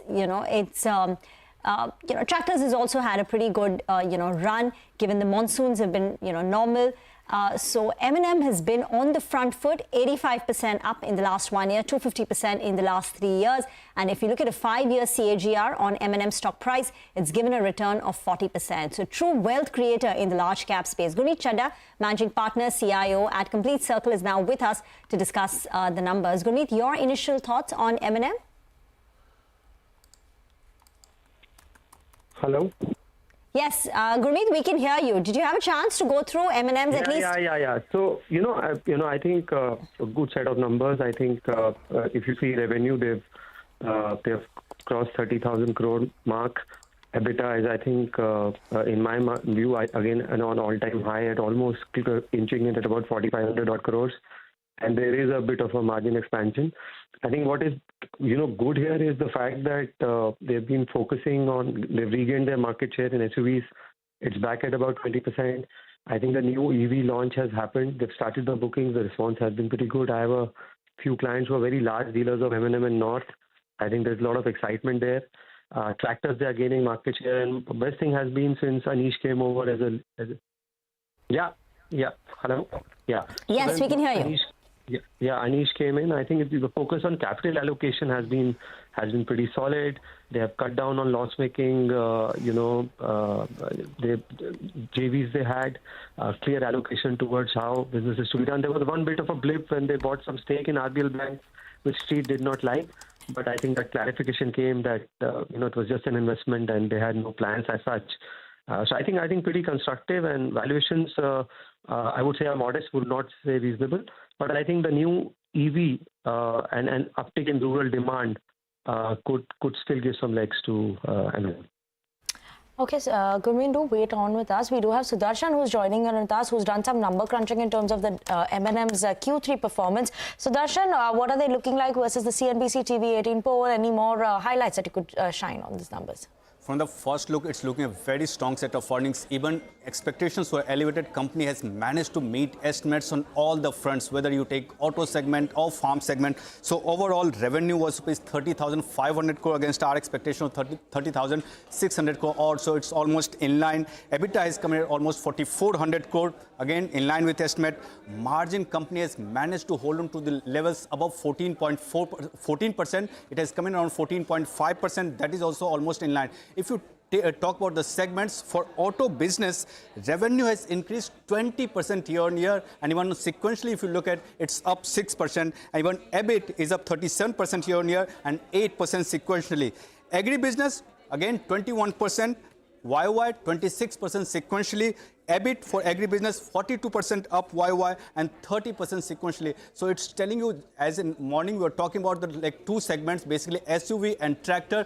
Demand has been strong for both these SUV and tractor, and the leader is M&M. So led by healthy volumes, company has managed to report a very strong set of numbers for Q3. But we have to see exactly what does company say on the demand front, if the demand is sustainable, and how is the demand going on in current quarter, and how the demand has been for the recently launched electric vehicles. So these two, and last is the considering the demand for tractor segment, if there is a pickup or if there is an increase in FY25 growth estimates, because currently it has been like mid-single digit growth. So if we'll have to see if M&M says that there is an uptick expected as well. So considering all these things, first Q3, very strong set of numbers, but all eyes would be on company's commentary related to demand. I remember earlier this month only, right, Sudarshan, they had launched those two, native electric, purely electric born vehicles. I think it was 6BE, something on those lines. 6BEV. 6BEV, yeah. And there was so much excitement around the stock price, on the prospects and what it will do. And it was also fairly competitively priced versus peers. So have they given any indication of the bookings for that? So I'm yet to see exactly what the company has commented about bookings, but both those products were feature-rich products, and one advantage that all the brokerages were talking about those two products, that not only feature-rich, but the pricing part was very important, and company has managed to announce the price, and basically prices were very attractive. So considering these two factors, and I feel the demand obviously would have been strong. Okay, thank you very much for that. The key positive is that growth continues for M&M, 18% top line growth, and both the auto business and the tractor, the farm equipment business is doing well, and there is margin expansion. Margins for the company have expanded from 12.8 to 14.4% on a year-on-year basis. That's a 160 basis point margin expansion, and that is something that the street likes. I think the question now is, because of the run-up, how do the valuations stack up? Absolutely.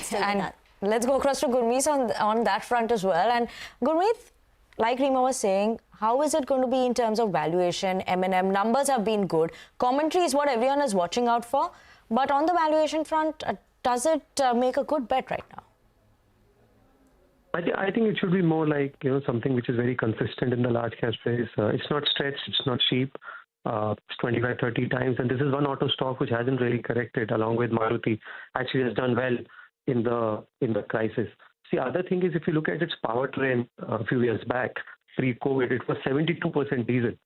Right now, if you look at it now, the diesel is almost 50-55%.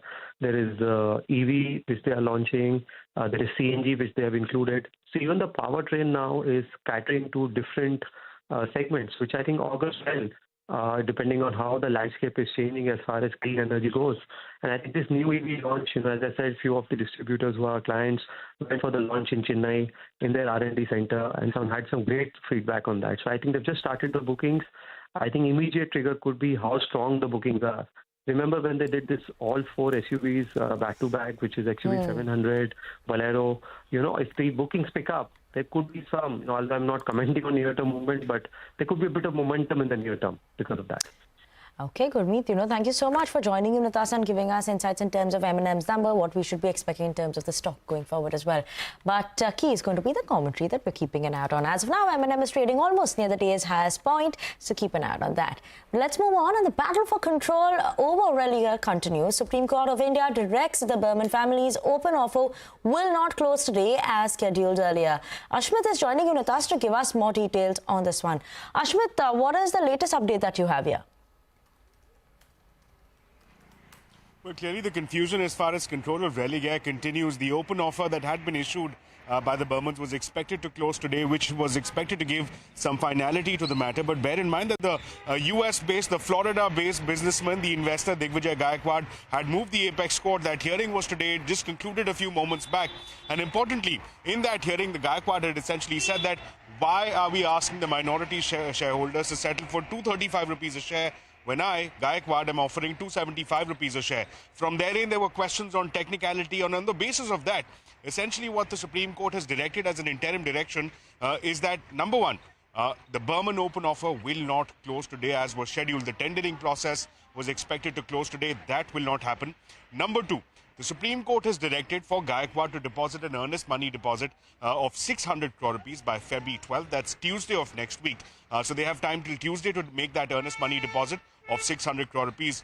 Third, and this is critical, the open offer that was issued by Bermans will remain open till the earnest money deadline of Tuesday next week, which is February 12th. Till Gaikwad makes that deposit on February 12th, this open offer will continue to remain open. The tender process will continue to remain open.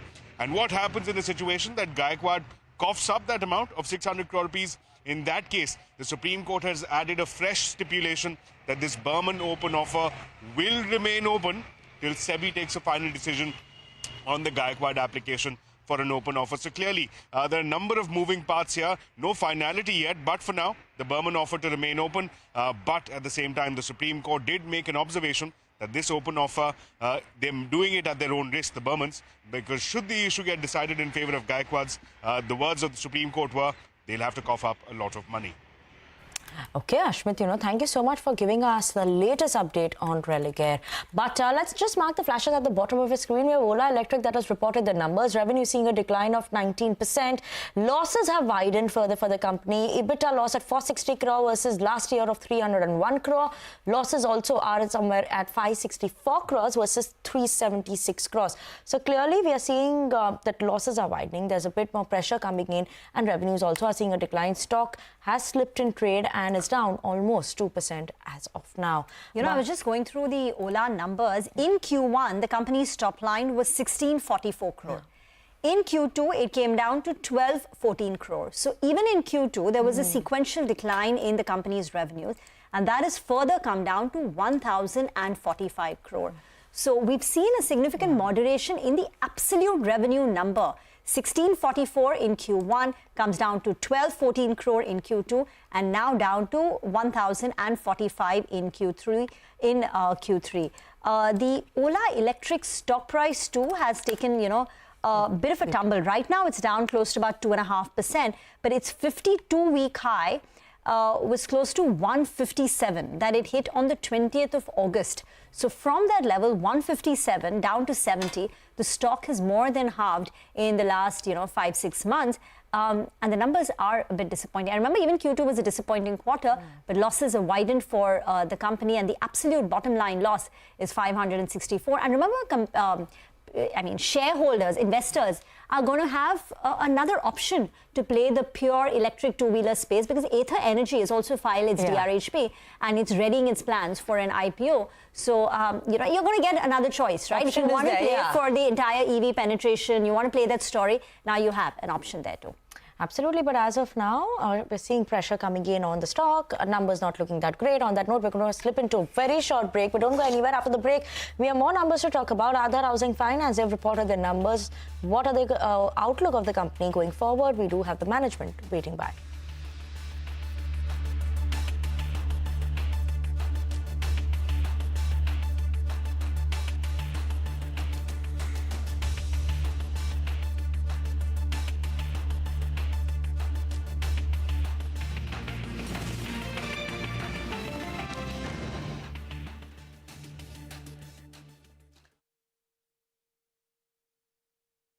policies, coupled with adverse weather events, pose risks to the growth and inflation outlook. This calls for the MPC to remain watchful. Accordingly, it decided to continue with a neutral stance. This will provide MPC with the flexibility to respond to evolving macroeconomic environment.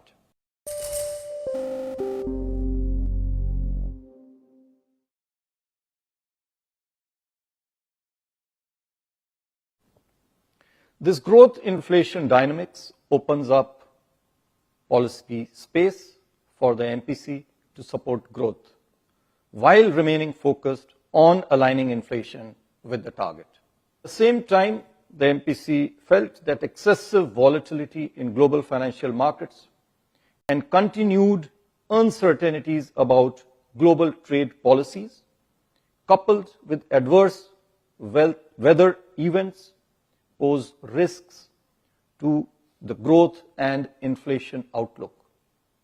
This calls for the MPC to remain watchful. Accordingly, it decided to continue with a neutral stance. This will provide MPC with the flexibility to respond to evolving macroeconomic environment.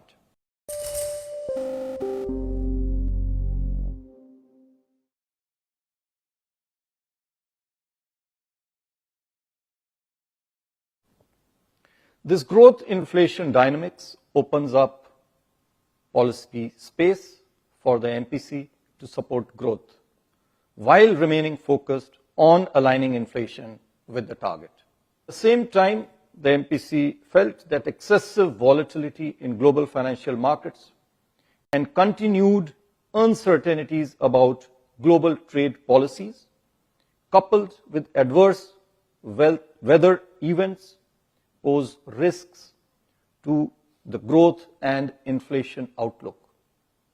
This calls for the MPC to remain watchful.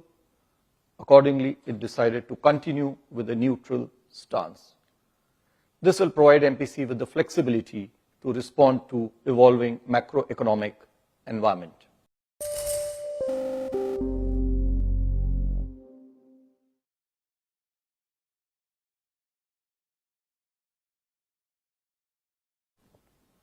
This growth inflation dynamics opens up policy space for the MPC to support growth, while remaining focused on aligning inflation with the target. At the same time, the MPC felt that excessive volatility in global financial markets and continued uncertainties about global trade policies, coupled with adverse weather events, pose risks to the growth and inflation outlook.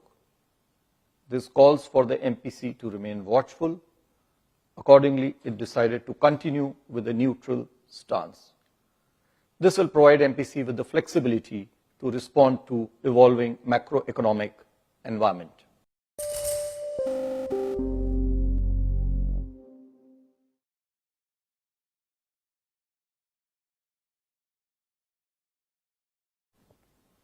This growth inflation dynamics opens up policy space for the MPC to support growth, while remaining focused on aligning inflation with the target.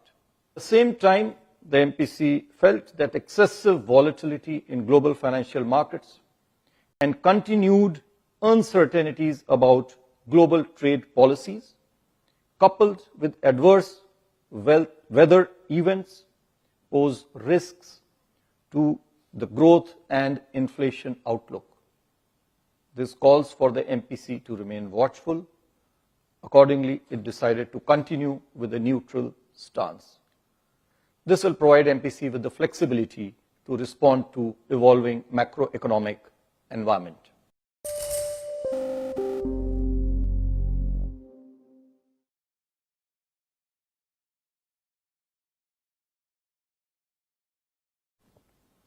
This growth inflation dynamics opens up policy space for the MPC to support growth, while remaining focused on aligning inflation with the target.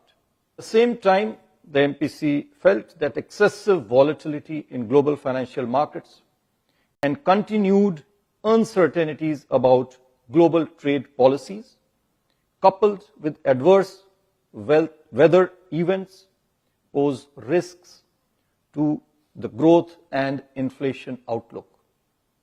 This calls for the MPC to remain watchful. Accordingly, it decided to continue with a neutral stance.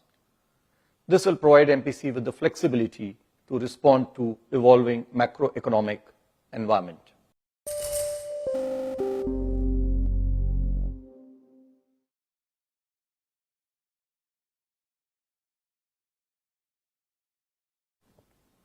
This growth inflation dynamics opens up policy space for the MPC to support growth, while remaining focused on aligning inflation with the target. At the same time, the MPC felt that excessive volatility in global financial markets and continued uncertainties about global trade policies, coupled with adverse weather events, pose risks to the growth and inflation outlook. This calls for the MPC to remain watchful. Accordingly, it decided to continue with a neutral stance. This will provide MPC with the flexibility to respond to evolving macroeconomic environment.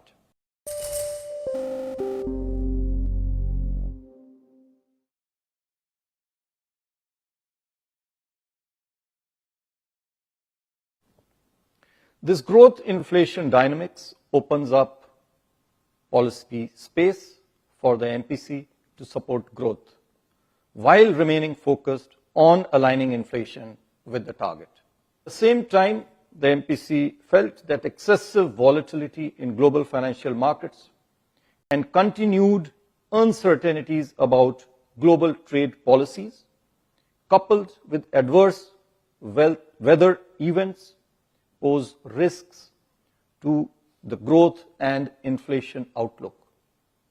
This calls for the MPC to remain watchful. Accordingly, it decided to continue with a neutral stance. This will provide MPC with the flexibility to respond to evolving macroeconomic environment.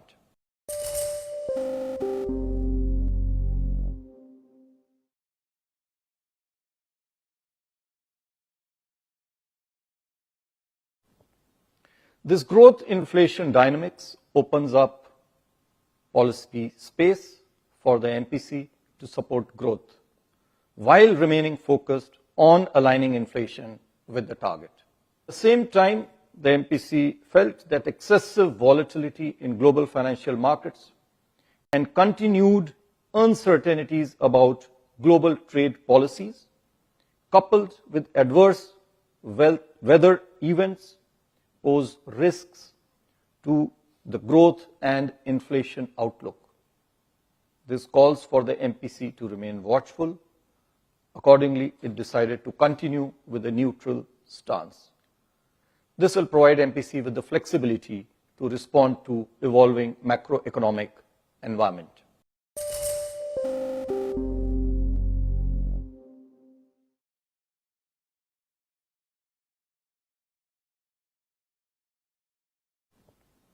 This growth inflation dynamics opens up policy space for the MPC to support growth, while remaining focused on aligning inflation with the target. At the same time, the MPC felt that excessive volatility in global financial markets and continued uncertainties about global trade policies, coupled with adverse weather events, pose risks to the growth and inflation outlook.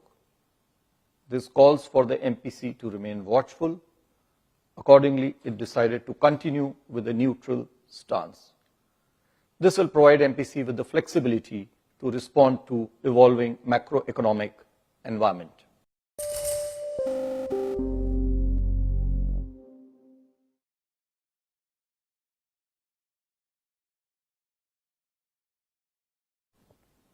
This growth inflation dynamics opens up policy space for the MPC to support growth, while remaining focused on aligning inflation with the target. At the same time, the MPC felt that excessive volatility in global financial markets and continued uncertainties about global trade policies, coupled with adverse weather events, pose risks to the growth and inflation outlook. This calls for the MPC to remain watchful. Accordingly, it decided to continue with a neutral stance. This will provide MPC with the flexibility to respond to evolving macroeconomic environment.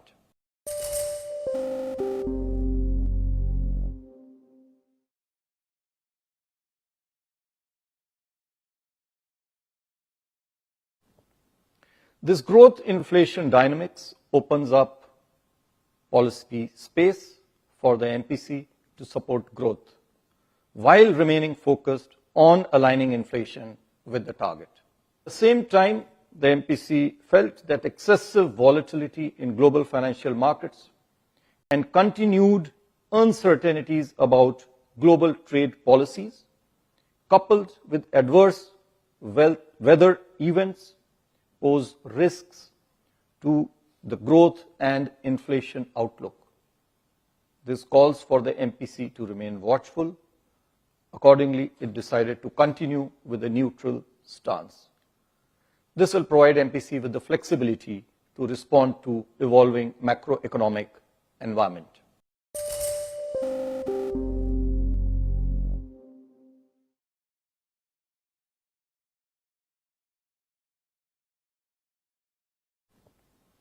This growth inflation dynamics opens up policy space for the MPC to support growth, while remaining focused on aligning inflation with the target. At the same time, the MPC felt that excessive volatility in global financial markets and continued uncertainties about global trade policies, coupled with adverse weather events, pose risks to the growth and inflation outlook. This calls for the MPC to remain watchful. Accordingly, it decided to continue with a neutral stance. This will provide MPC with the flexibility to respond to evolving macroeconomic environment.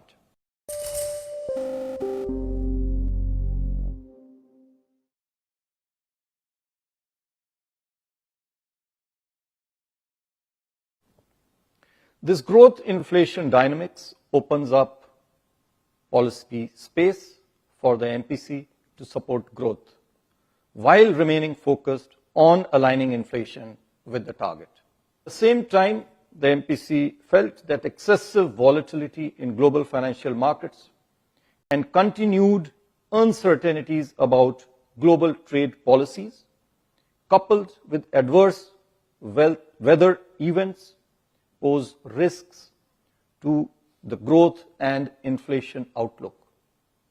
This calls for the MPC to remain watchful.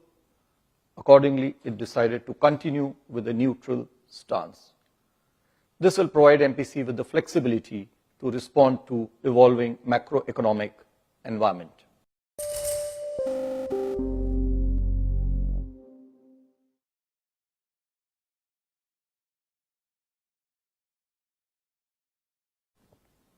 This growth inflation dynamics opens up policy space for the MPC to support growth, while remaining focused on aligning inflation with the target. At the same time, the MPC felt that excessive volatility in global financial markets and continued uncertainties about global trade policies, coupled with adverse weather events, pose risks to the growth and inflation outlook. This calls for the MPC to remain watchful. Accordingly, it decided to continue with a neutral stance. This will provide MPC with the flexibility to respond to evolving macroeconomic environment.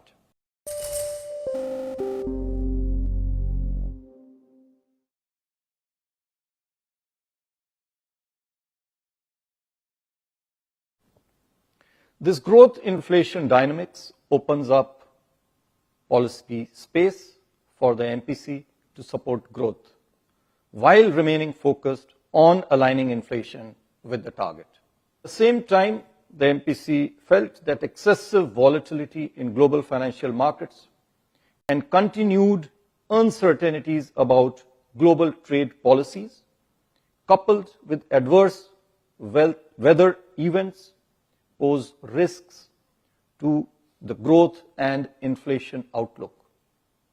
This calls for the MPC to remain watchful. Accordingly, it decided to continue with a neutral stance. This will provide MPC with the flexibility to respond to evolving macroeconomic environment.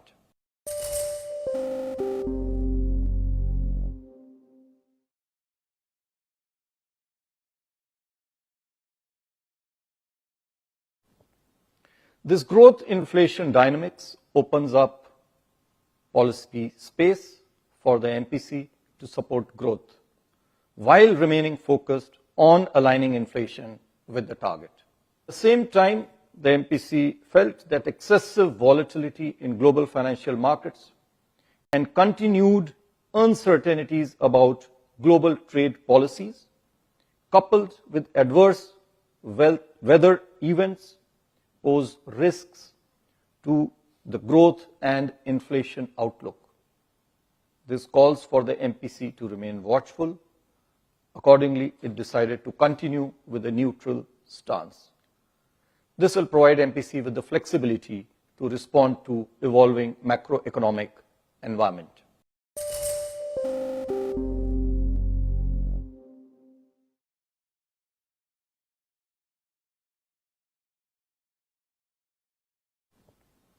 This growth inflation dynamics opens up policy space for the MPC to support growth, while remaining focused on aligning inflation with the target. At the same time, the MPC felt that excessive volatility in global financial markets and continued uncertainties about global trade policies, coupled with adverse weather events, pose risks to the growth and inflation outlook.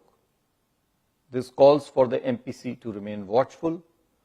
Accordingly, it decided to continue with a neutral stance. This will provide MPC with the flexibility to respond to evolving macroeconomic environment.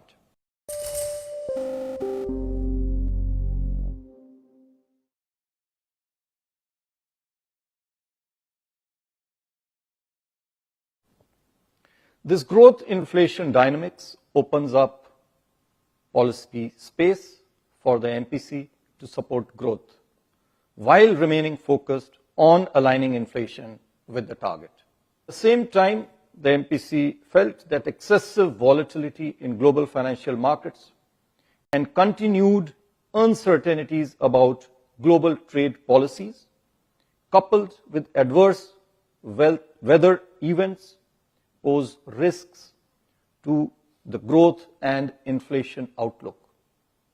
This calls for the MPC to remain watchful. Accordingly, it decided to continue with a neutral stance. This will provide MPC with the flexibility to respond to evolving macroeconomic environment.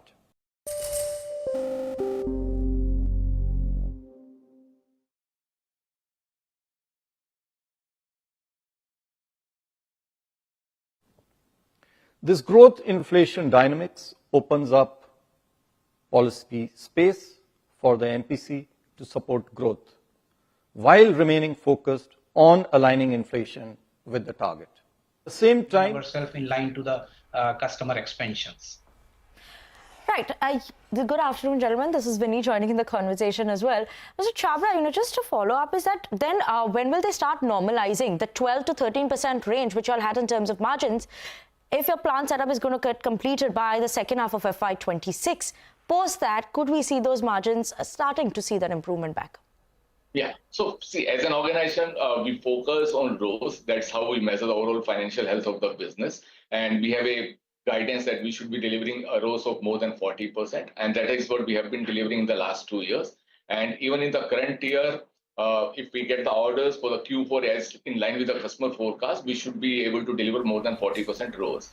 And as far as EBITDA margins are concerned, as and when these plants get into ramp-up mode, the ramp-up mode is over and the production starts, the EBITDA margin should also get better. Okay. Anurag, what I also want to understand is that what some data points are suggesting that in Q3 seems like the EV contribution has seen a bit of a reduction. Is that a fact? And if yes, how much has it seen a reduction by? Yes, if you are seeing that there is a reduction in EV or the electric vehicle, that is correct, and we are seeing that bit also in our revenues as well.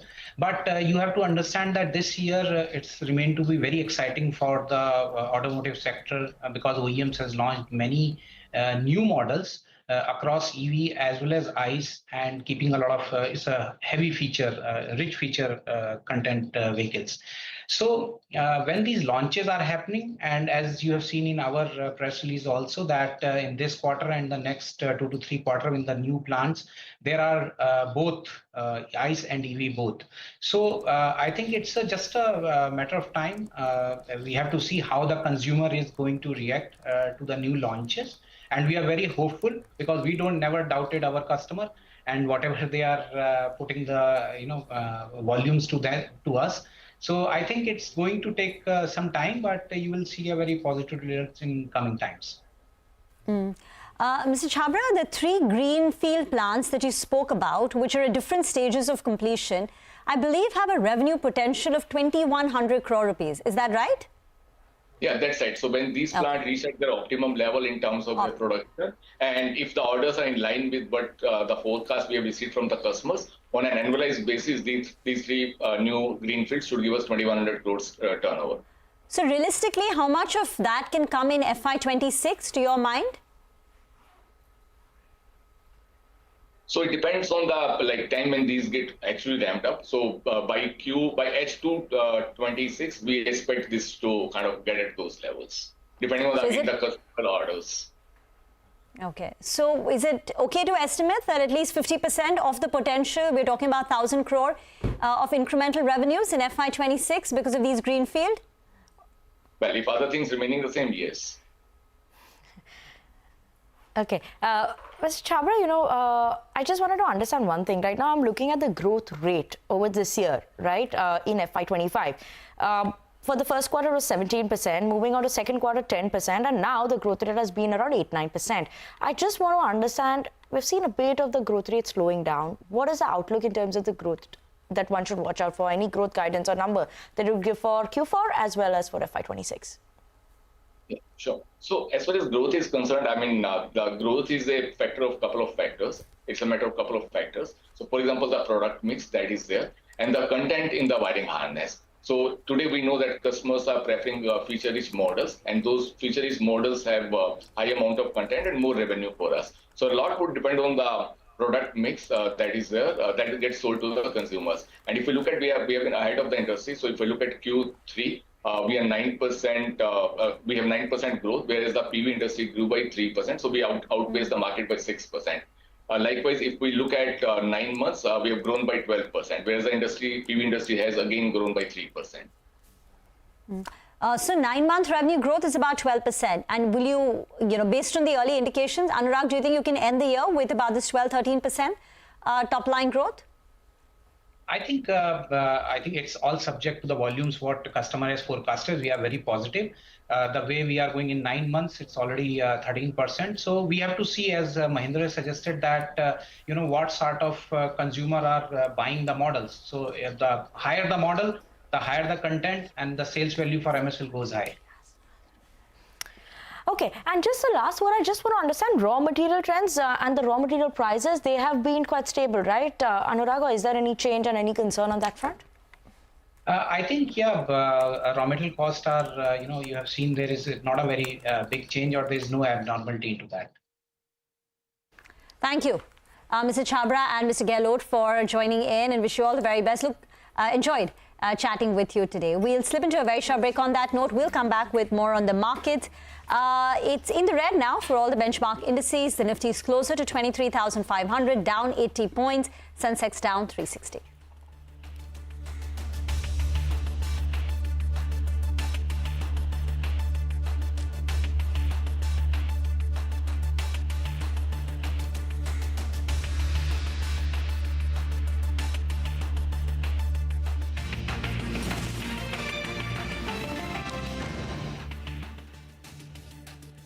The MPC felt that excessive volatility in global financial markets and continued uncertainties about global trade policies, coupled with adverse weather events, pose risks to the growth and inflation outlook.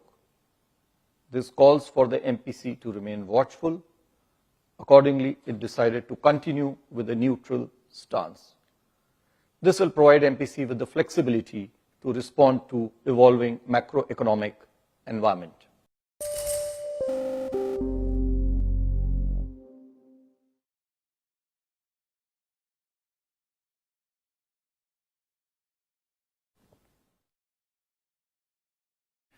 The MPC decided unanimously to reduce the policy rate by 25 basis points from 6.5% to 6.25%.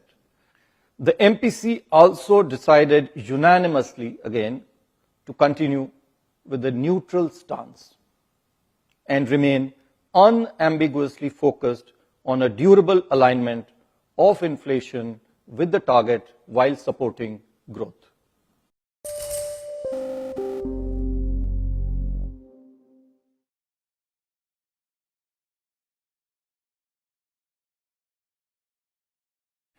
The MPC decided unanimously to reduce the policy rate by 25 basis points from 6.5% to 6.25%. The MPC also decided unanimously again to continue with a neutral stance and remain unambiguously focused on a durable alignment of inflation with the target while supporting growth.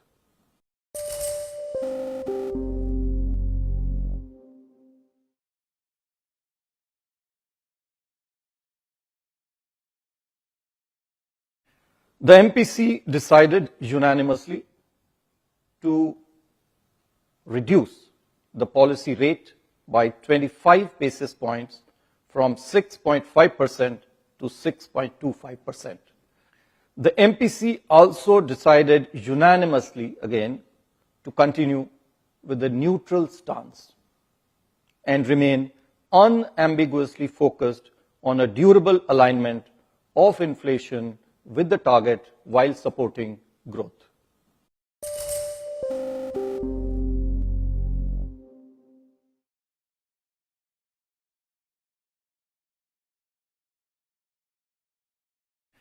The MPC decided unanimously to reduce the policy rate by 25 basis points from 6.5% to 6.25%.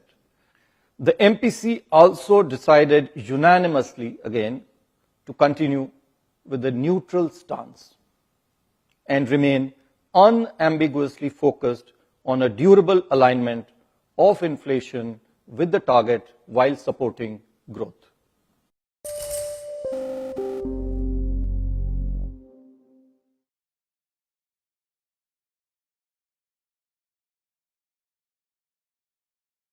The MPC decided unanimously to reduce the policy rate by 25 basis points from 6.5% to 6.25%.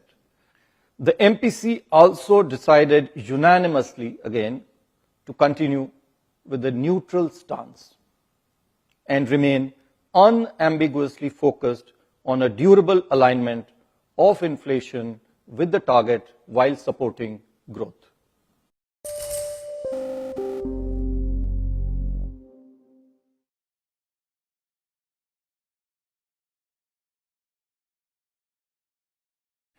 The MPC decided unanimously to reduce. Welcome back and thanks for staying tuned in to CNBC-TV18. You're watching Mid-Cap Radar. Quickly, let's just look at Alkem Labs. They reported their numbers a short while ago. Doesn't seem like a great set of numbers that has come in from the company. For the quarter gone by, the growth has just been of 1.5%. Domestic sales have seen a growth of around 5.9%, 6% approximately. And international sales, they have seen a decline this time of 6.2%. Margins, yes, some bit of an expansion that they're seeing coming in terms of margins.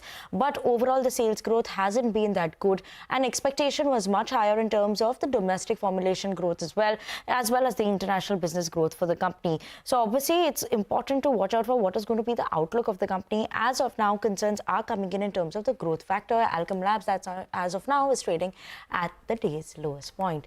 That's a weak set of numbers from Alkem Labs. You have Century Ply also that has reported their numbers just now. Net profit is seeing a decline of 7.3%.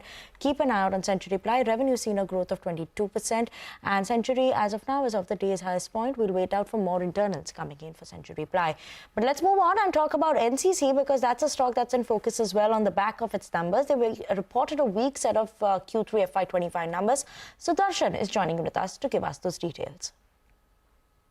So NCC has reported a weak set of earnings. It has missed EBITDA estimates by almost 10%. Margin has missed estimates by more than 100 basis points. But more than weak earnings, what has caught the attention is cut in FY25 guidance. Now, FY25 revenue growth now seen at 5% versus earlier guidance of 15%. And margin is seen at 9.25% versus guidance of 9.5 to 10%. Also on debt level, gross debt has seen a sharp increase. As of December 2024, gross debt was rupees 2,400 crore versus 1,700 crore that company had reported as of September 2024, and it's because of the delay in one of the payments related to JJM. And after this, JM Fin has come out with a note. It maintains buy call but has cut target to rupees 330. Also, it has cut FY25, 26, 27 EPS estimates by somewhere in the range of 12 to 27%. So weak earnings and guidance, and because of that, you are seeing a big fall in NCC. Absolutely, a 12% fall as of now for NCC. Now let's move on, and it's actually time for Growth Code, which is a special initiative by Grow and CNBC-TV18 designed to provide you with valuable insights and strategies to navigate the market and make informed trading decisions. Today, we'll unpack the risk of speculative trading and the lessons learned in the aftermath of the infamous 2001 Ketan Parekh scam. Speculative trading creates artificial demand and can inflate prices, often resulting in market bubbles. But one small prick and the entire illusion vanishes in an instant. Speculation is the reason 90% intraday traders end up with net losses. Speculative trading dominates the market despite its risk is because of the lure of quick gains, lack of common sense, and there's obviously a lot of greed as well. Time after time, we have seen this cycle repeating. Right now, the money at stake is far higher and is of great concern at the moment. The 2001 Ketan Parekh scam exposed the perils of unchecked speculation. Fueled by insider information and excessive leverage, Parekh manipulated stock prices to siphon off over 40,000 crore. One of the biggest things that happened in Ketan Parekh scam was a kind of a narrative that got built. The hype was built so much that it ended up brainwashing the retail investors and traders. The biggest problem here was that while they were investing, the pump and dump scheme was happening simultaneously. The crisis forced a reckoning, with the market regulator implementing sweeping reforms. Circular trading was abolished. A central fraud registry was created and stock options were introduced for the first time. The scam definitely highlighted the risk of speculative trading and thereafter shifted the investors' focus to relatively safer and established companies. Investors became far more aware of the risks in speculative trading and the pump and dump schemes. Though the markets post-2020 also need similar kind of awareness. While the scam helped correct systemic issues, traders also learnt about the risks of speculative trading. Learnings from the Ketan Parekh scam helped India build a stronger, more resilient market.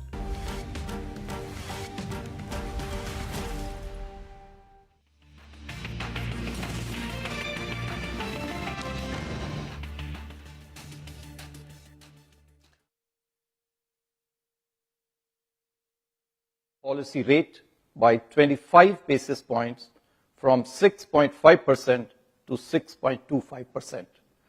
The MPC also decided unanimously again to continue with a neutral stance and remain unambiguously focused on a durable alignment of inflation with the target while supporting growth.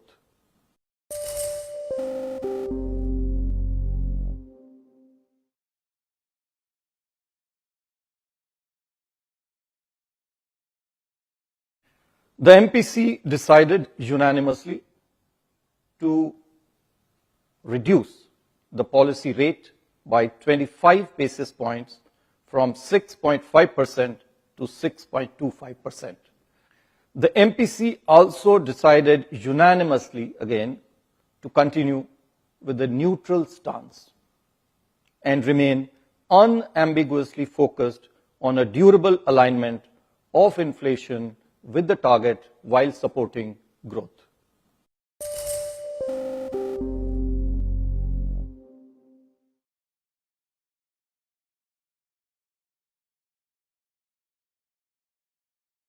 The MPC decided unanimously to reduce the policy rate by 25 basis points from 6.5% to 6.25%. The MPC also decided unanimously again to continue with a neutral stance and remain unambiguously focused on a durable alignment of inflation with the target while supporting growth.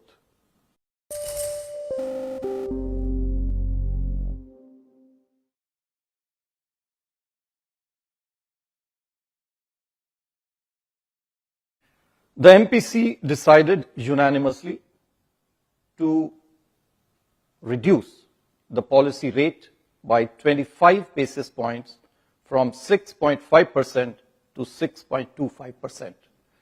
The MPC also decided unanimously again to continue with a neutral stance and remain unambiguously focused on a durable alignment of inflation with the target while supporting growth.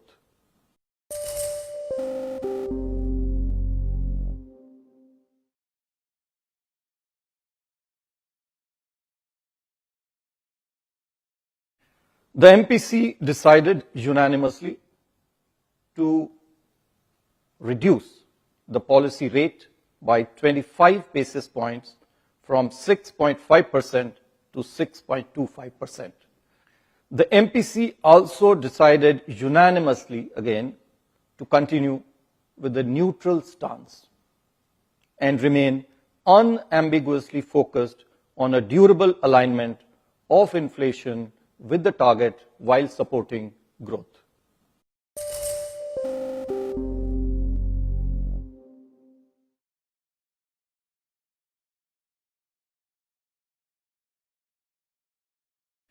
The MPC decided unanimously to reduce the policy rate by 25 basis points. Mover today, and that's because their Q3 numbers were actually pretty good. Now, if you go by just the pure numbers, on the P&L, they're not strictly comparable because now Industars is a subsidiary of Bharti Airtel, and there was a line-by-line consolidation. So numbers are not strictly comparable, but let me run you through some of the key pointers in the numbers. One, the average revenue per user. That's basically your monthly bill. It's the amount a customer pays per month. And that has been steadily inching up. 5.1% quarter-on-quarter, 18% on a year-on-year basis. It stands at 245 rupees, very close to Sunil Bharti Mittal's aspiration that this number needs to hit 300 rupees for the industry to be sustainable. So it's at 245, and there's been a steady progression in that number. Secondly, the number of customers. We call them subscribers. Now, subscribers declined in Q2 because of the tariff hike. It was a sudden increase of 15-16%. Some customers fell off the network. But this quarter, subscribers have bounced back up 5 million on a sequential basis. That's positive. So that's an important point coming in, especially for these Exactly. companies. So despite the tariff hike, subscribers on a 2-quarter basis are higher. Thirdly, it's better than its peers. So the India mobile business, because Bharti has Africa, it has homes, enterprises, many businesses, but purely the mobile business for Bharti Airtel has done better than Reliance Jio. in terms of revenues, 5.8%. And fourthly, and the more important one, that the tariff hikes by the industry took place in July. So effectively, Q2 and Q3, both of them had the benefit of tariff hikes. Why even Q3? Because sometimes you have a 3-month plan, you have a 6-month plan, you have a 12-month. So that pass-through takes time. But in Q2 and Q3, the company's revenues went up 17%, which basically means that the full tariff hike has been absorbed. It's not that because of the tariff hike, they lost some customers, there was down trading, they moved to lower price. That pass-through full benefit of the tariff hike has largely taken place, and that also is a positive. Absolutely. That's why Bharti Airtel is managing to hold on to good gains of 3 to 4% in trade. But let's move on. And LIC also is something that we're keeping an eye out on. They're set to report their Q3 numbers today. Yash is joining in with us to tell us what are we expecting this time from LIC. Yash? Yes. Well, as far as the stock is concerned, it's corrected significantly. It's about 32% off its 52-week high. The numbers expected for the third quarter are on the weaker side. As far as new business premium is expected, that is expected to see a decline of about 23%, coming in at about 42,406 crore rupees. Total APE, that is expected to see a decline of about 18% at about 10,789 crore rupees. Retail APE is expected to decline by about 18%. Again, it's about 7247 crore rupees. Importantly, value of new business, that is expected to see a decline of 30%. At about 1836 crore rupees. Margins expected to see a contraction of about 298 to about 300 basis points. Expected at about 17.02% versus 20% on a year-on-year basis. It becomes particularly important because if the numbers do come on the weaker side, then the management's guidance for FY25, that will be questioned, and it will be very important to see if they plan to stick to that guidance of AP guidance of 15%, VNB guidance of 18%, and margin guidance of 19 to 20%. Or is there any change that comes through as far as FY25 guidance is concerned? Apart from the guidance, what will be important to see the increase in non-par share of the business, any movement in management's plan to acquire a health insurance company, and finally, the impact of surrender value regulations on their VNB margins. Thank you, Yash, for that. By the way, markets have slipped. We've given up 23,500. The Nifty is down to 23,450. Yes, we did get that 25 basis points rate cut, but that perhaps was so widely anticipated that it's not had any impact on the markets. The Nifty Bank is now down a full percentage point. We're going to take your leave on this show. Thank you for watching. Don't go anywhere. Last 1 hour of the week coming up with our closing bell anchors.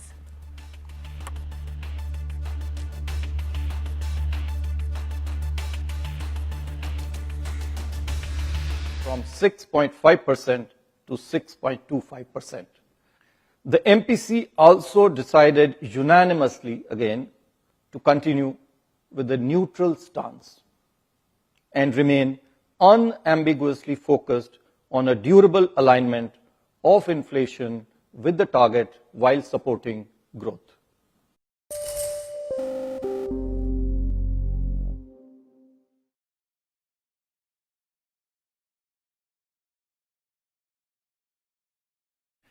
The MPC decided unanimously to reduce the policy rate by 25 basis points from 6.5% to 6.25%. The MPC also decided unanimously again to continue with a neutral stance and remain unambiguously focused on a durable